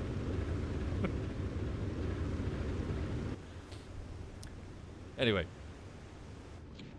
So, watch out for any destroyers who might be closing. None of these lines appear to be moving closer. I think I've gotten away with it. Okay. Yes, start rowing, boys. Okay. Right, so let's now... So we know that they're moving at around, what was it, 45 degrees? I've already forgotten.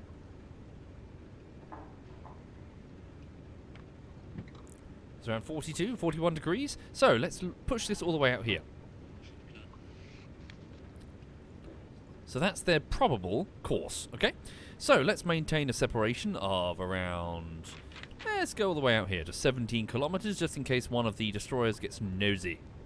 And start moving alongside them. We'll be there in 1 hour and 10 minutes, but come Yes, down sir. from flank speed and head to full speed instead.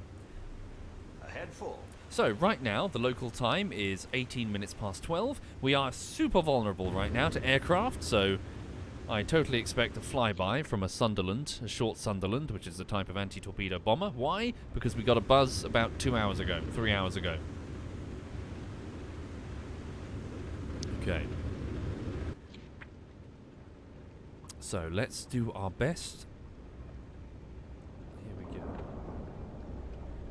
Move some of the external torpedoes inside. Not a bad plan. In fact, men need to be in the torpedo room in order to be reloading. So, send Kurt Marbach over there. Send some of our officers, petty officers, in there. So the gentlemen are currently lifting a torpedo. Where is my watch officer? There he is. He's resting. Could you please get up on watch? Don't give me the side eye. Or, you know, whatever. Alright. Hey, darling. How are you doing? Yeah, she's looking at me. Yeah, she's happy. She saw my mum this morning. Got some, she got some dog sausage. The nearby cafe where we get our coffee does dog sausage. And so she was sitting there eating sausage. And then another friendly dog came along and had a slice of sausage, and Lulu was not happy. You were not happy, were you? No. It's like, how dare he? Okay. Right. Here we go. So keep your eyes peeled for any aircraft. But if we do get jumped by an aircraft, that's going to be a pickle, because obviously we'll have to submerge and therefore won't be in a position to attack the convoy, will we? Okay, what's he doing? He's moving slowly in our direction. Do we have a problem? We might have a problem, folks. How close is he? He is 13 kilometers. I think we're going to be okay for the moment.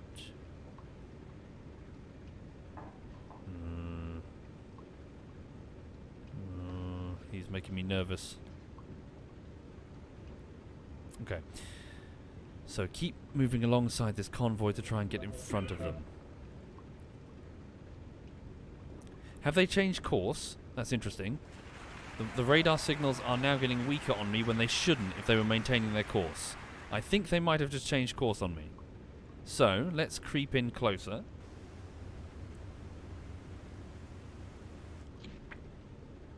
I think they've just gone east on me. I think that is a correct assumption to make. Yep, no radar signals are getting picked up. They've definitely changed course. So they have moved this way, I reckon. So, let's see if we can pick them up again. So, the radar is probably that. Weren't they going 8 knots? I've probably just overtaken them? Surely not that fast. Do you reckon?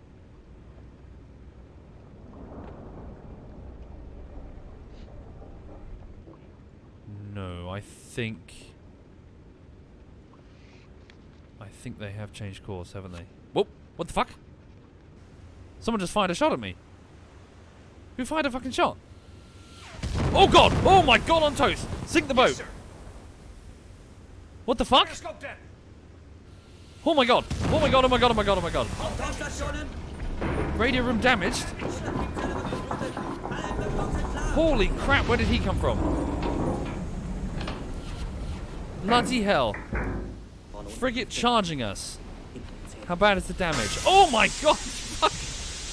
We're in real trouble. Yes, sir. Okay, quickly. Where the fuck did that dude come from? Where are my repair dudes? Quickly get on that flooding. Where are my repair dudes? There they are at the front. Quickly, my repair specialists. Oh my god, what the fuck just happened?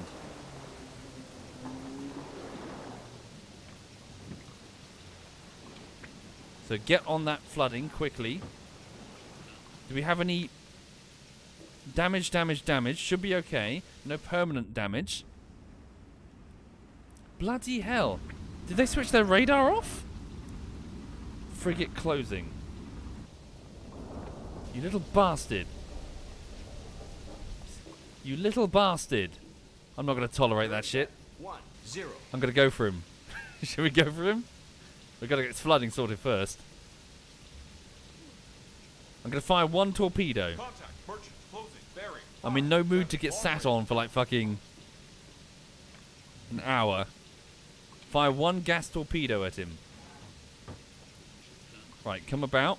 Face bearing this way. Yes, sir. Come on, get that flooding sorted quick. New course. 219. Bloody hell. Come on, you gotta get the flooding sorted. Contact. Merchant. can't Closing. fire if we're Bearing. not at 5-2. periscope Long depth. range. Yes, sir. Okay, ahead standard. Ahead standard.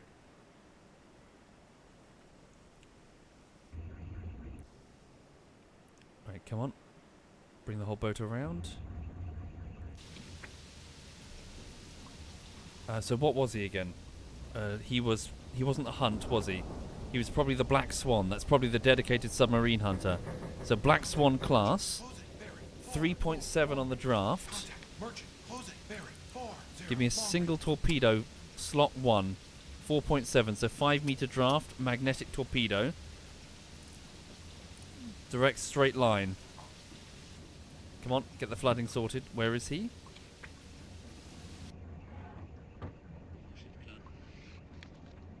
There he is. He's closing fast. Real fast. Closing. Bearing. 1-0. Locked. Long range. Frigate. Yeah, it's the Black Swan. Here he comes. Right, line us up. Ooh. Line us up. I'm not going to have much time to dive, so I better make this a direct hit, otherwise we're in trouble. Okay, stand by. Lock. Fuck. In fact, just hold the... hold on, 0. Merchant. Closing. Bearing. 3-4-2. Long range. Keep bringing us around. Make sure he can see the periscope, so he's coming in for a straight line attack. Okay, stand by.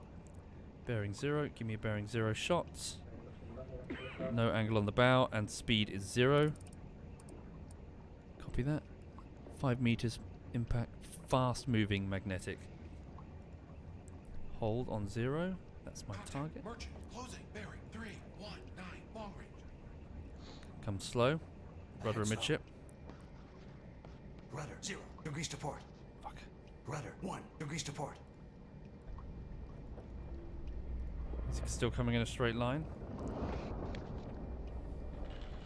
This is real stupid what I'm doing, folks. Never do this if you're a U-boat captain. All stop. Where is he? There he is. Lock onto him. He's currently not on bearing 0.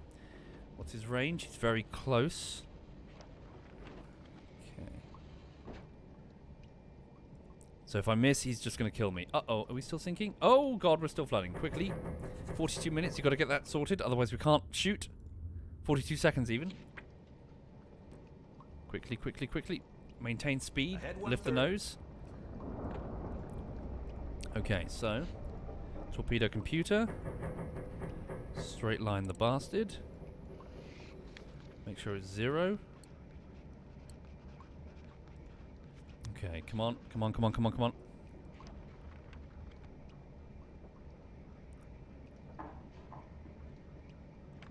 Okay. Quickly, quickly. Is there some appropriate music for this? Let's see if there's some appropriate music for this. Hang on. Let's go with this.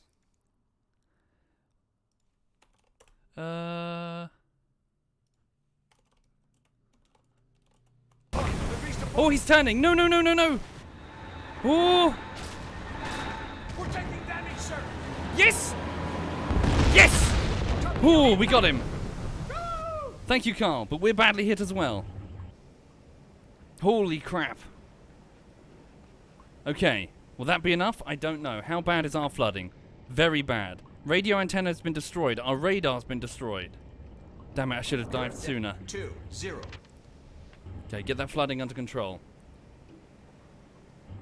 Okay, stand by. Contact, warship, closing, Current depth, bearing 3-0. 314, long range.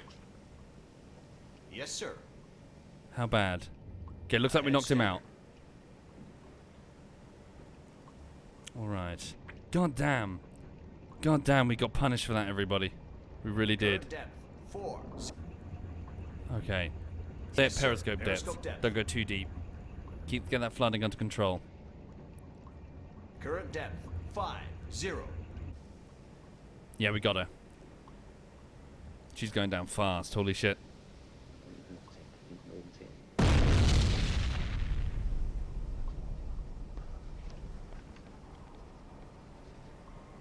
No doubt she's going to be calling her back up. Look at that. There aren't many black swans, everybody. We just sunk one of what, like 40 of them? Thank you, Lynn Game. Thank you very much, Lynn Game.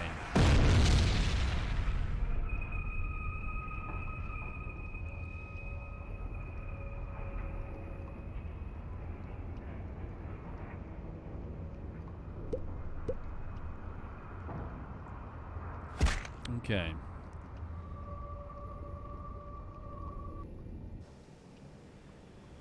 We're alive. So, how's the flooding? Flooding is under control. Damage control team's got that under control. Minor damage to our flak gun. We've got damage to the observation periscope. So the radar antenna is down, as is the radio antenna. So we're not going to get any new news from Germany, nor can we report our progress. Okay. Let's get back onto the surface. Yes, sir. At least the radio receiver is not down, so we can see if we're taking radar hits. So I'm curious, why did I not spot him? He got within engagement range, and I had no idea he was there. Normally, I get radar coverage. Nothing. I blundered straight into him. I wonder if he switched his radar off on purpose.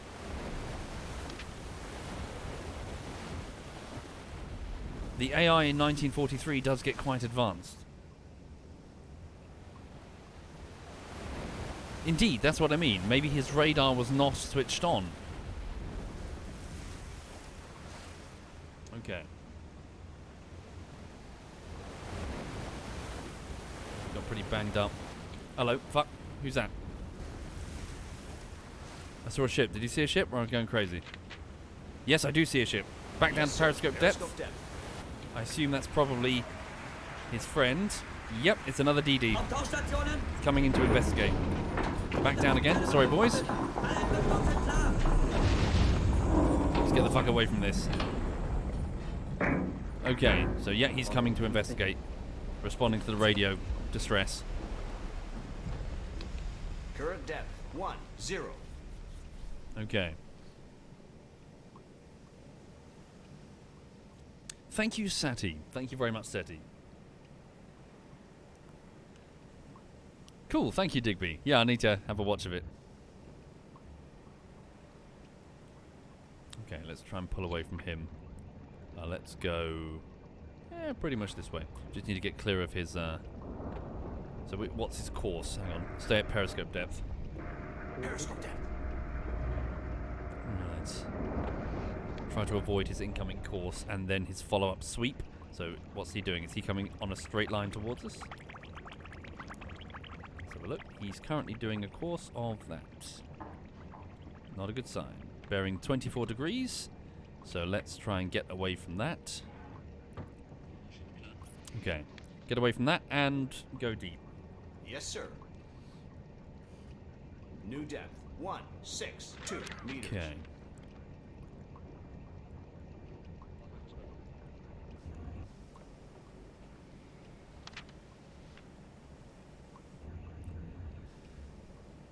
So yeah, for those joining the stream then, you're looking at U-108, a U-boat of the Kriegsmarine in the Second World War, so Nazi Germany.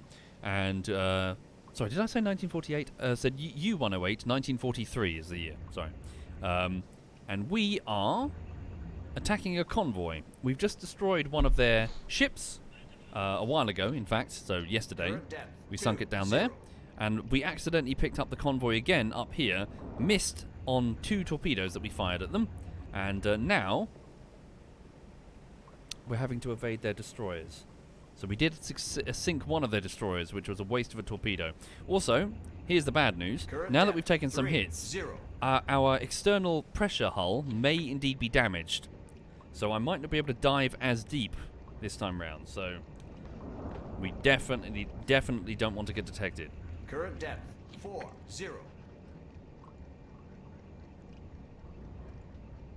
Okay. The convoy is still here. How peculiar. We can hear them. How far away? Current depth 5. Only 5 kilometers. So maybe they were maintaining their course and I've just blundered into them. So why is it I didn't detect the radar? How strange. Current depth 60. Reduce our speed. Yes, sir. Ahead 1/3. And make sure we're in silent running. Yes, sir. Rig for silent running. Okay. Keep going down deeper. Yes, sir. New depth 102. Keep the repair crews ready just in case we do have to immediately... Yeah, basically if we start getting crushed and taking damage. Okay.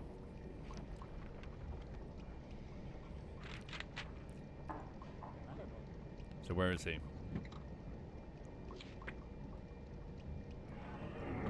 So we're on 90 meters, just enemies pinging us. God damn it. We've been picked up. So that's the sound of their ASDIC, their early sonar. So they can see a blip on their sensor there. Okay. Is that one of the hunt classes? Interesting look to it. Note the false bow. Trying to trick the periscope. So U-boats using periscopes at long range. So they'll go, there's the bow. Look, there it is, clearly there, and they'll misjudge where to fire their torpedoes. So it's a 2-stacker. What are we dealing with here? So 2-stacker.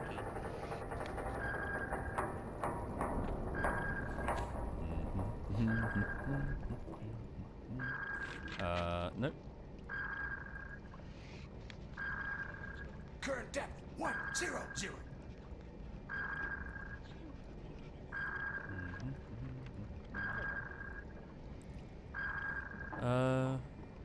Nope.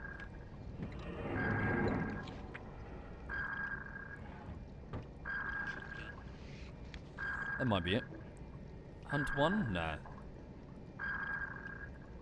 This one's a 2-stacker.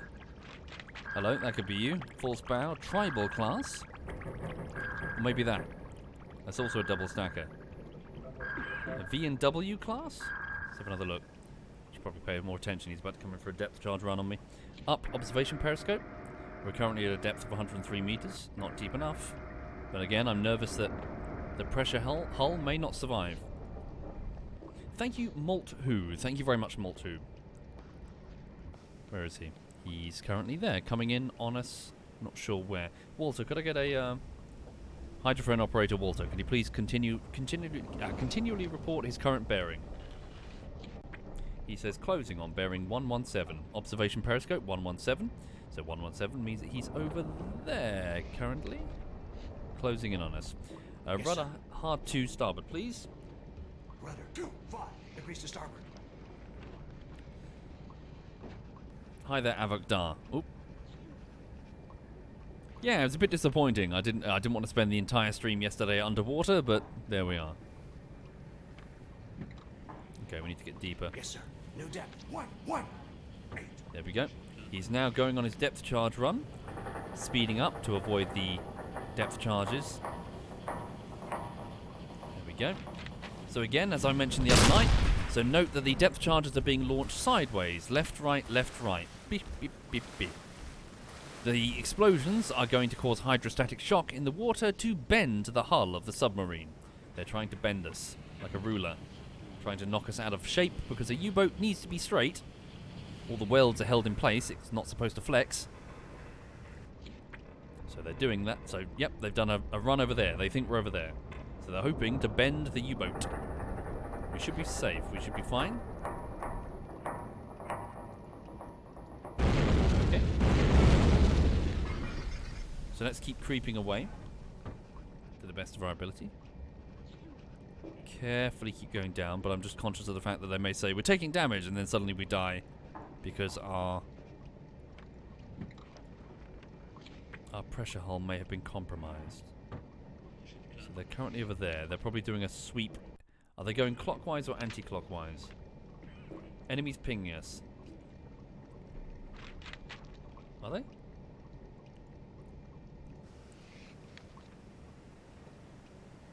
They are going. Oh, they've finished their turn. They're coming in on us. Where are they, Walter? Hydrophone operator Walter. They are currently. New warship, medium speed moving away. No, they're not. 172. Really? Moving away? I can see that they're not. You liar. Maybe he's drunk. Okay, so they're going to be on our tail. Right, so they're round about there. So in which case, Yes, sir. hard to port, please, on the rudder. 5 degrees to port. Go a bit New deeper. depth 146 meters. New depth 157 meters. So they're about to do a depth charge run pretty much on top of us. Okay.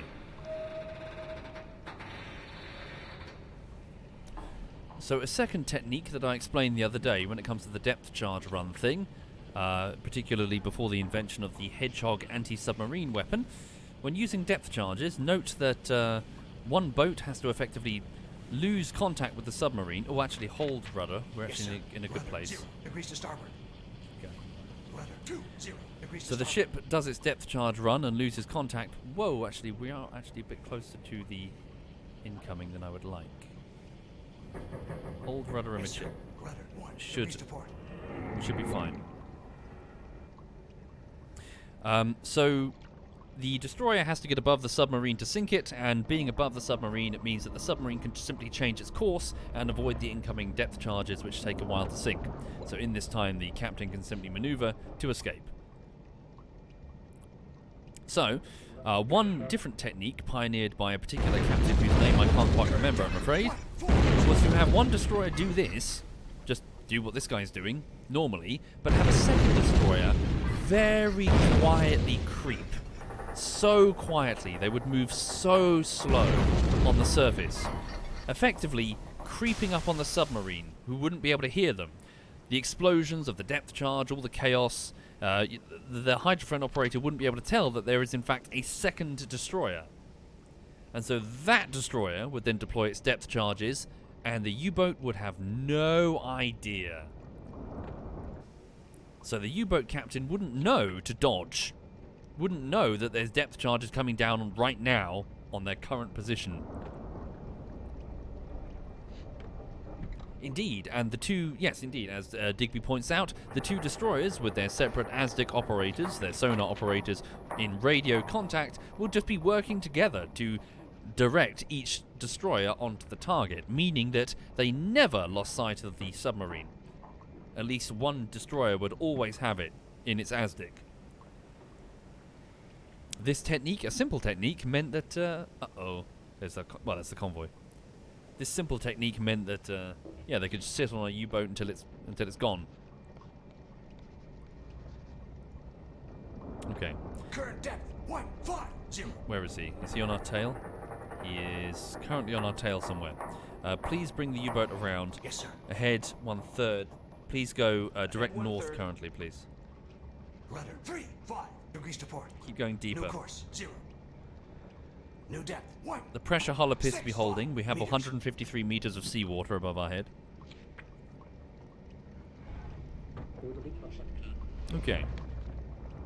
For those just passing through the stream, please know that on the YouTube front, I'm working on a video. It's about 2 hours long. The first hour is linked below the stream. I'm working on the next bit.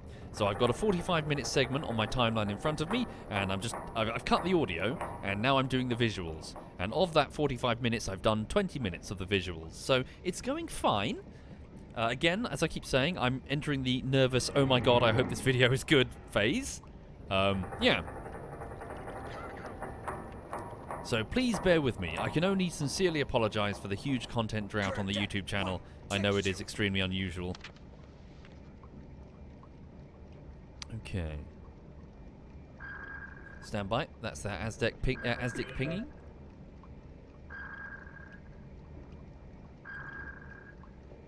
So Walter, where are they, please? Walter says that they are currently...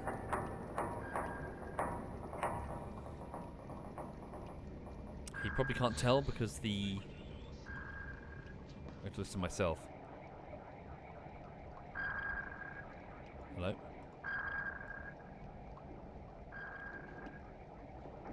Warship on bearing 330. There they are. Chop, chop, chop, chop, chop, chop, chop. So they're pretty much in front of us. So turn the observation periscope to the front. They are currently over there. Right in front of us, trying to figure out where the fuck we are. There they are. So for this reason, I'm actually going to go and try to be sneaky and creep behind them that way. To starboard. Okay. Have our repair crews stand down for the moment, because the hull seems to be holding.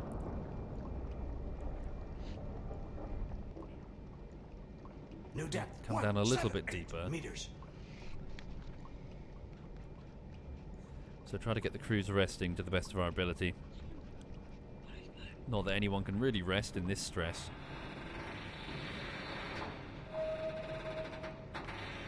Okay.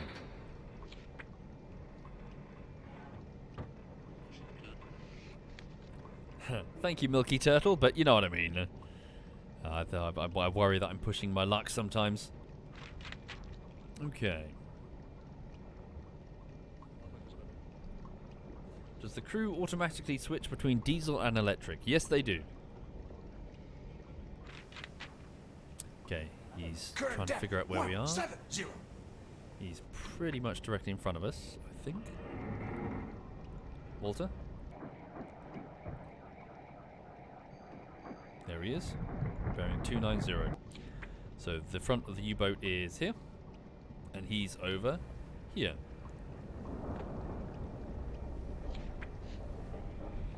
Sounds like he's speeding up for a depth charge run.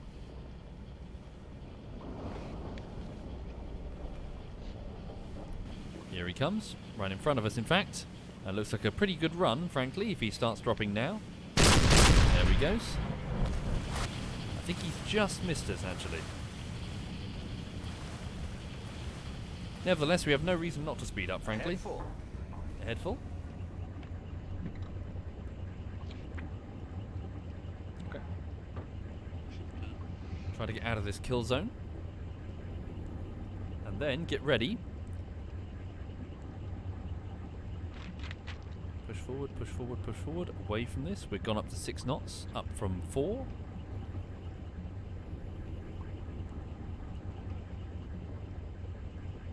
So, stand by. Propulsion. Sorry, Chief Engineer, get ready.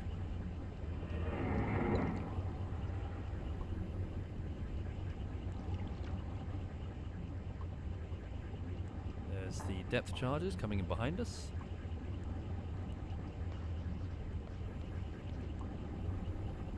Okay, so now let us deploy a decoy behind us. Reduce our speed. Change our heading, please. New course. 3, 4. There we go. Decoy deployed.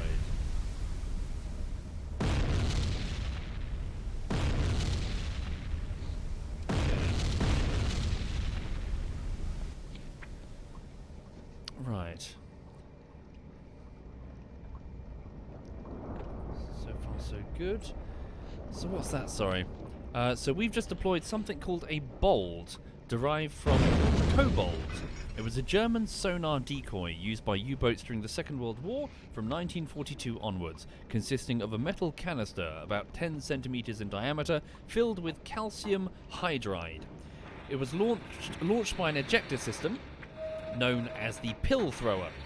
When mixed with seawater, calcium hydride provided large quantities of hydrogen which bubbled out of the container, creating a false sonar target. A valve opened and closed, hiding the device at a depth of 30 meters. I see. Oh wow, even it holds its depth at 30 meters. The device lasted for around 20 to 25 minutes. Cool. We're diving too deep, sir. Copy that. We're holding. So let's see if we can escape him.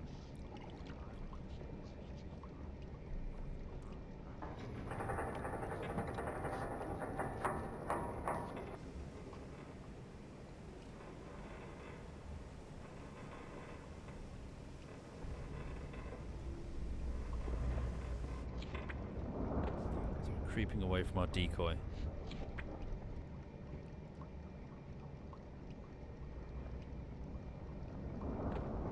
Moving.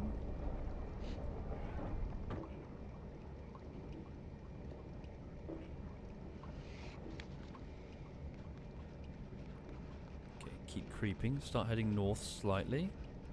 He's moving this way. Walter, what's his current position, please? Hydrophone operator Walter, tell me the position of the nearest warship contact. Is he closing, therefore starting a depth charge run? Walter says... nothing, because Walter is drunk. Walter, what's he doing? Not sure. No, he's still turning. Let's keep moving, creeping north. So he's going to start pinging soon, so let's see what he pings. Us or the decoy?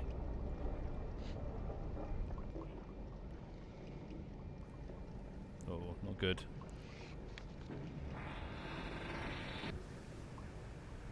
So he's pulling alongside us now. So is he going to pick up speed to start a depth charge run or not?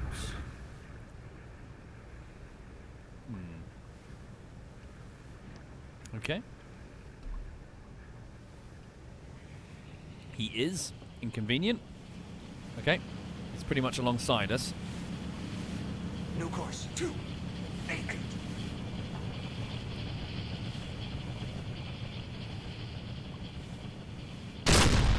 There you go, his side mount depth charges. That one will indeed be in our path if we're not careful. New course. 271. So I will make the call to pick up speed to try and evade. Okay.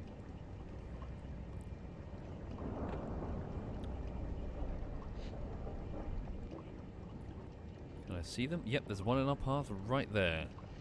So we best turn, otherwise it's going to land straight on our heads and explode. And I like my head. I don't want it to explode. Yeah, watch out for that one too. That might hit us on the tail if we're not careful. Right. In fact, thread them. Just hold rudder amidship. Rudder 6 degrees to starboard. Not good. Should be far enough away. Can we get deeper?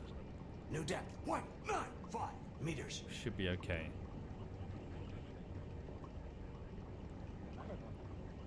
They are very close, aren't they?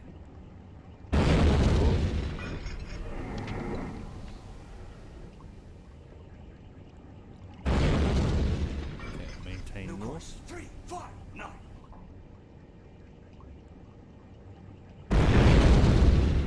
Too deep, sir. Okay.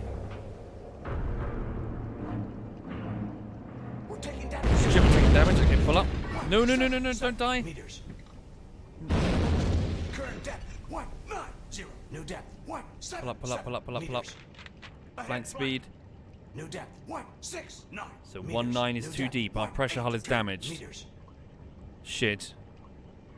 Pull up, pull up, pull up, pull up, pull up. Don't die, don't die, don't die.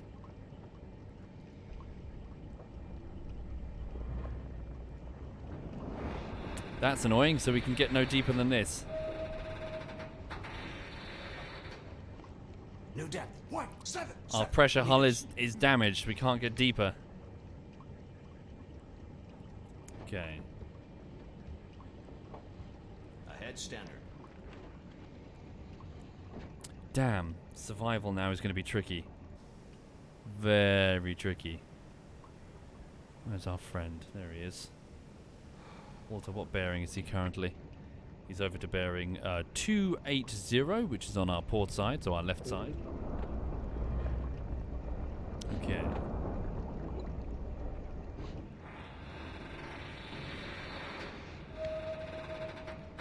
So let's see. He hasn't. Okay, so I'm actually going to do another one. Now might be a good time. So do another words even. Deploy a decoy. I'm hoping that he might grab the decoy as he comes around pinging. Okay, and then go New course, northwest slightly. 308. Okay. In fact, actually change New that. course 65. See if we can present a very small target for his ASDIC. So if he comes around pinging this way. Okay.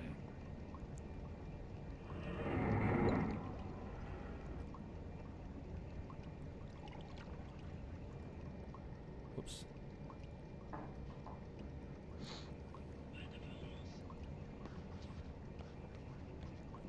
So let's see, he's going to start pinging any second now. No, that can work, Rusty. You can hide amongst the convoy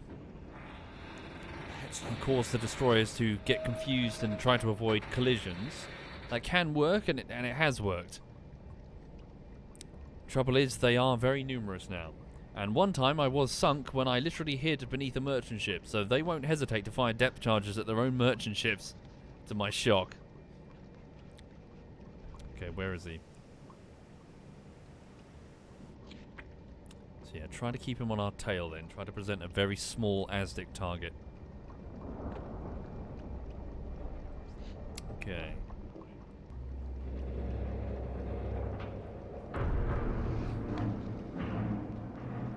Oh yes, these boats are pretty good at avoiding collisions.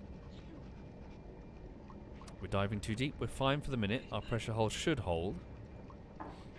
We're diving too deep, sir. I know. We're okay.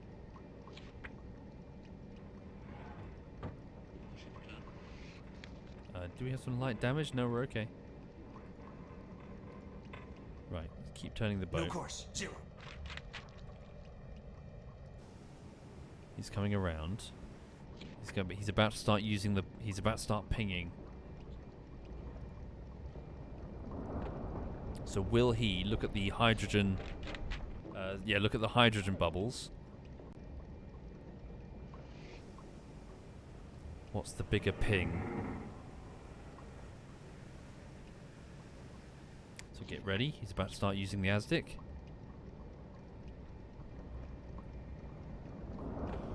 Here he goes. Rudder 29 degrees to starboard. Okay, he thinks he's going that way.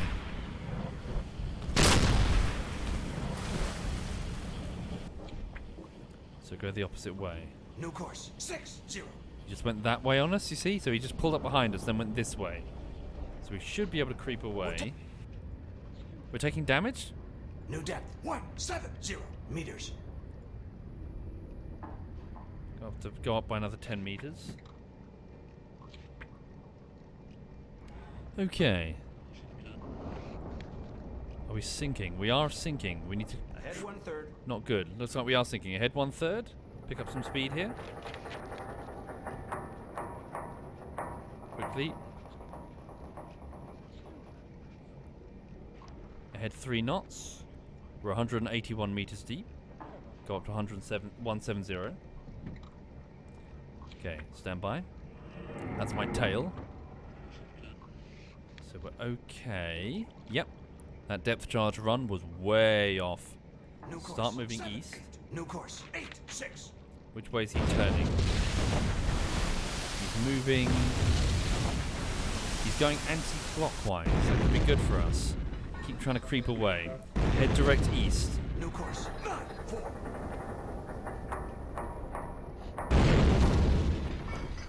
Okay.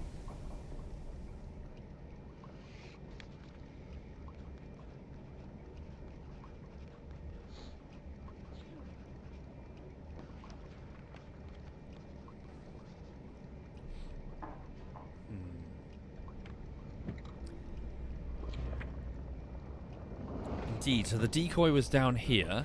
I moved above the decoy and then he seemed to move left, so I'm hoping he might be now chasing the decoy. I hope. Depends if his hydrophone operator is on the ball. So let's keep moving east. So he's going to come around pinging, you see. Is he going to line up on me or is he going to line up on the decoy? So what's he going to line up on?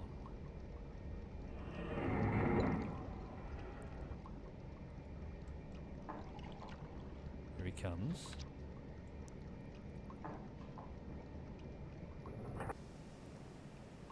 So he's looking. Is he pinging? We haven't heard a ping yet.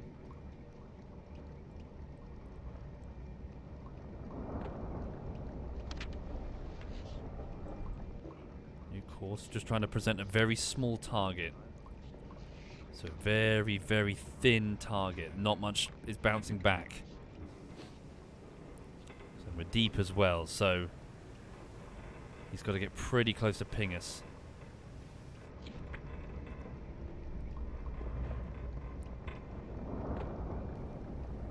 Not good. I think he might have sussed us. Yeah, he's pretty much on top of us, isn't he? Look. And he's on our direct course as well, so... very tricky. If he speeds up now for a depth charge run, we have to take immediate evasive action.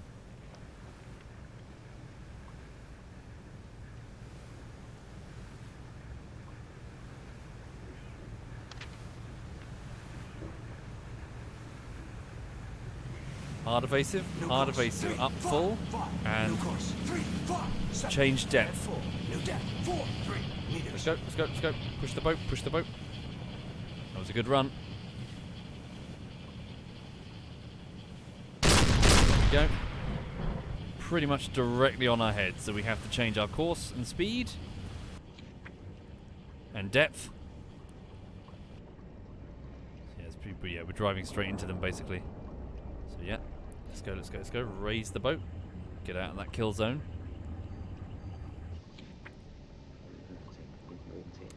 External view kind of feels like cheating. Indeed, some people do feel like that, but frankly I think it would be a lot more boring if we couldn't see what's going on. It's ultimately it's a live stream. I've got to try and entertain you.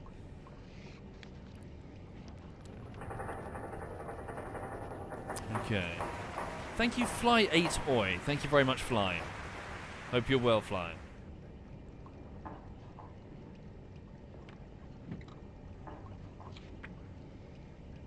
Okay. Maintain north, reduce speed. 3, 5. No. Ahead slow. There we go. So they are far deeper than, yeah, they're going off way deeper. We've evaded them. New course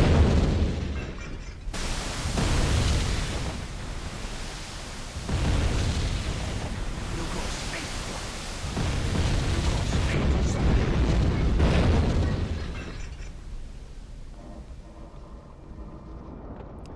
So level us out.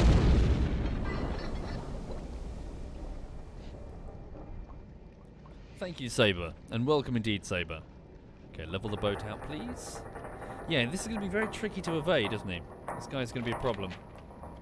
Contact. Merchant. Moving He's away. currently in front of us, bearing 30. Stand by. Bringing the observation periscope round. He's over there. Is there a reason I can't fire back at the warship? I could. Doing that, though, would necessitate surfacing and engaging at extreme close range. This warship is armed with 4-inch guns, easily capable of ripping my fragile U-boat to pieces, and he needs only change his speed or his bearing, and the torpedo will miss. Although, to be fair, I could just use a very fast-firing torpedo. So it is possible, but beyond all of that, it's an incredible waste of a torpedo. We're not going to win the war by sinking destroyers.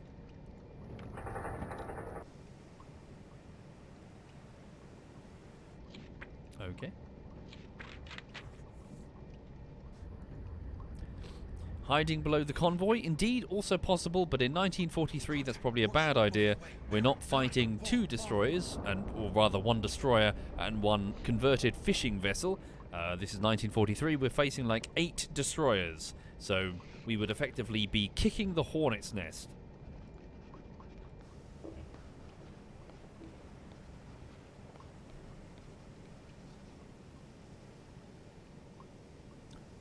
Yeah, small mercies that I'm only dealing with 1 destroyer currently. No, a U-boat cannot go vertical-ish and shoot him. Any more than a battleship can go vertical-ish to shoot at airplanes flying around.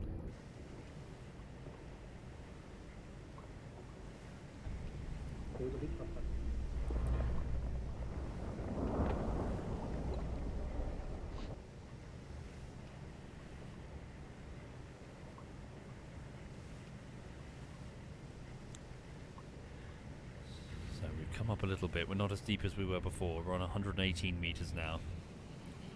What's he going to do? So that's the U-boat.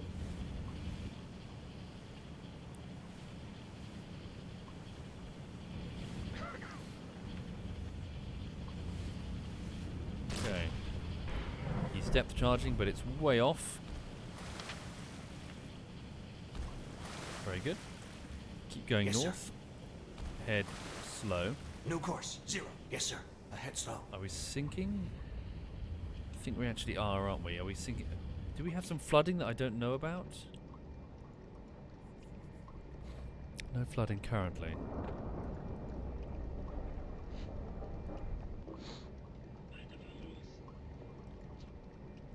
Okay.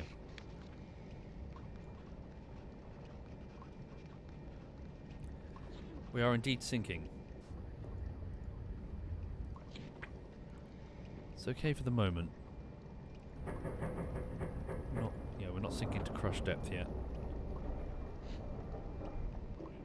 So he's here. Walter, hydrophone operator. Yes, it can, Case. So he's on bearing 040, which is just over there to my starboard side. So he's over. Where is he? There. Hello. Yes, sir. Cut engine for a second. It's difficult to evade them, especially now that I can't just dive deep below the Razdik. It's very difficult to evade them in 1943. Okay.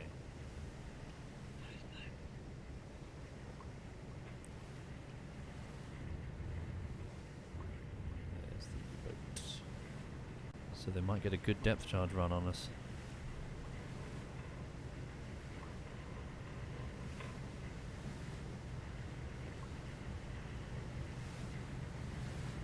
Ready to start his run.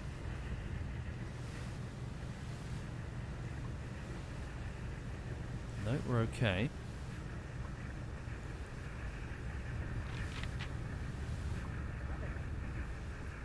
We've gone completely silent. Our engine is stopped.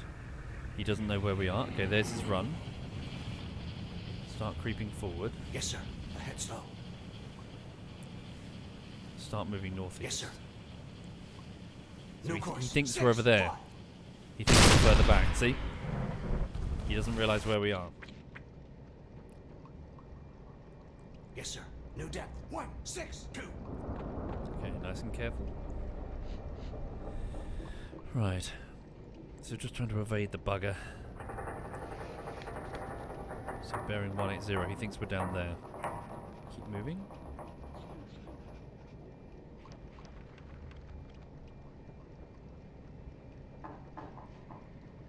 So he's down there. I'm hoping we can just creep away. Pull closer to Oh! depth, sir. We are? We're okay. I thought we were taking damage there. Okay, which way is he going? Please tell me not anti-clockwise. Oh, no, it is anti-clockwise. Okay, hang on, but he's lost us temporarily. He's probably going to expand his search momentarily. So change direction, direct north. Keep moving. New course. 5. Keep slowly creeping away and hope that he can't pick us up on a ping. He probably will, to be honest. I shouldn't get my hopes up. Keep creeping away. Yeah, he's coming in a straight line towards us now.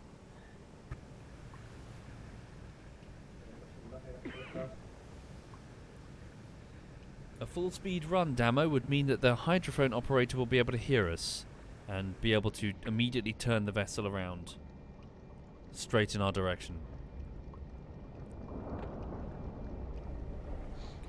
It's right above us. We figured out where we are? Or is he guessing? Oh, there we are. Might be a good run he's doing.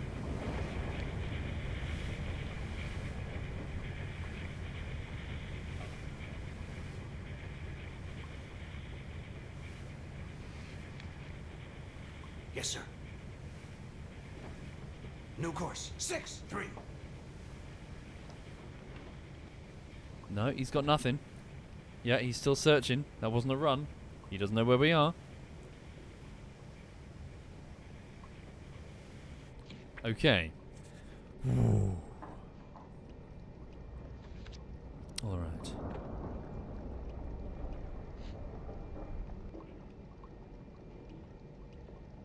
Keep creeping, keep creeping.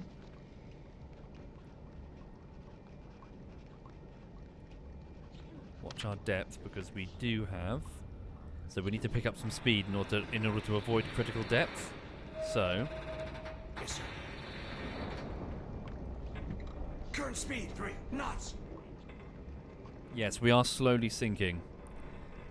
Hi there, Joink. ZF Joink is in the chat. Okay.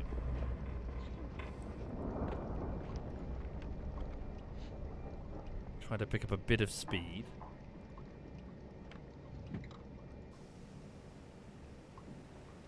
Keep creeping away.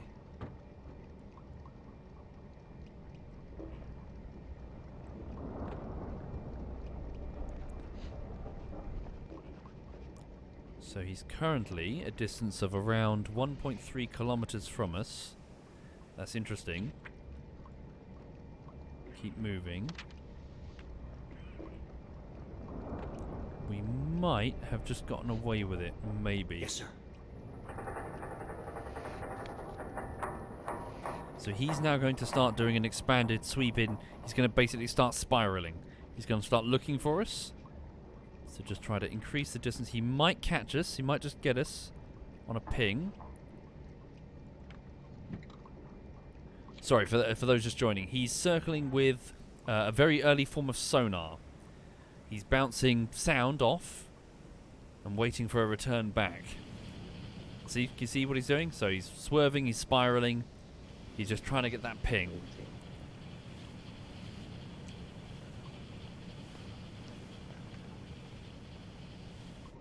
Okay. Keep creeping away. Head north, please.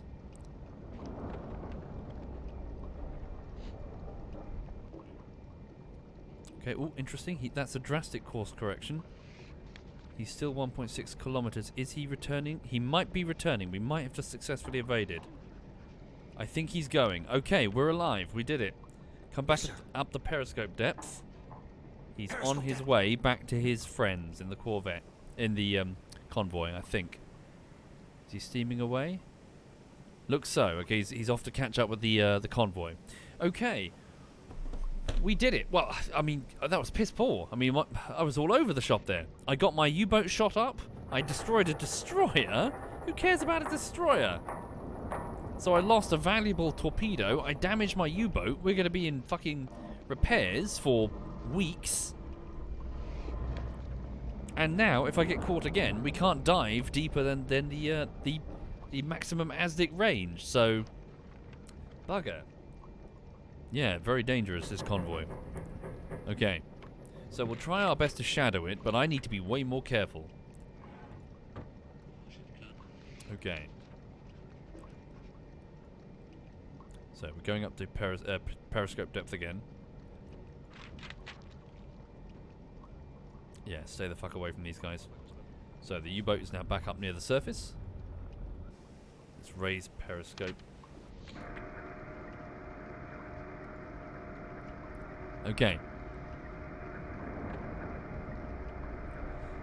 Also, looking at the time, folks, I probably should wrap up very soon. In fact, it's 20 minutes to 2.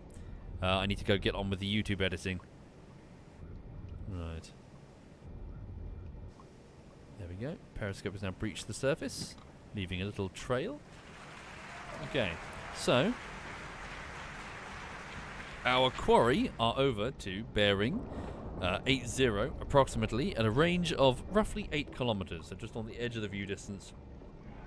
Right, so bearing 80, they're over there somewhere. Not close enough that I can lock onto them. Take us out of silent running. The men can talk and run around now. Okay. Right.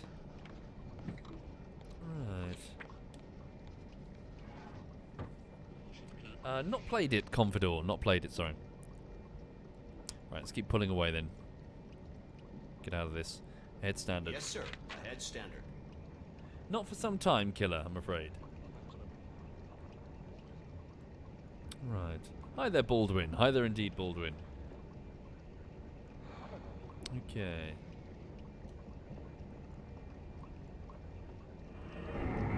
Warship closing on bearing 110. Stand by. Warship closing, medium speed.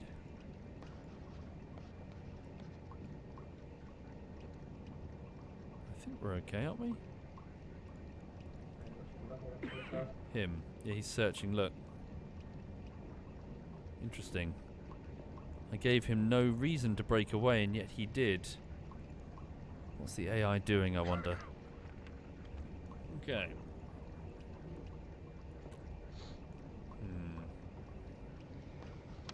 The black lines are... So it's the sound of propellers. Hang on. Sorry, Phoenix. So if I listen on the directional microphone, known as a passive sonar, we can hear their propellers and their engines. So that's how we can find targets as U-boats. By just listening carefully. Okay. Right.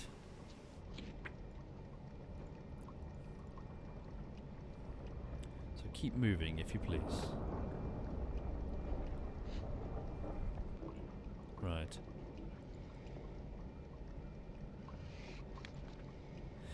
So let's pull that way. Okay, now I'm going to surface the U-boat. What's the time? It's 4 in the afternoon, so the sun's going down soon. That'll be very helpful. Surface the U-boat. Yes, sir. Ahead full. New depth, 0 meters. And we need to be very fucking careful. Okay, so the current position of the convoy, moving at around 7 knots, is what I anticipated. So that's their current position, just drawing an approximate line. And a 7-knot convoy. So that's in minutes. Sorry, I need the other sheet. That's not it. There it is. Nope. Damn it. A 7-knot convoy can cover 12.96 6 per hour per Stunde. Okay. So, how long is it going to take us at full speed to get ahead of it? Calculate that in a moment.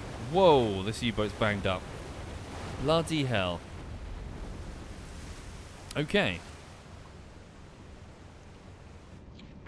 So, what's our speed? We can make like 14 knots on the surface. Okay, so that's a 2.5 hour journey. So let's do like a 5-hour journey, roughly. What sort of range is that? Might be a bit close. Get some more distance. Okay, so a 4-hour, just over 4-hour journey. So times 5.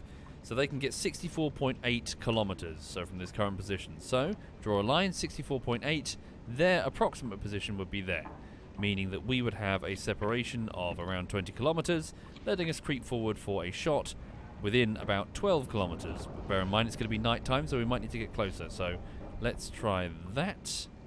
So that's a journey time of about 5 hours. The time is currently almost 4 in the afternoon, so a nighttime attack if we can get there safely. Okay, that's the plan.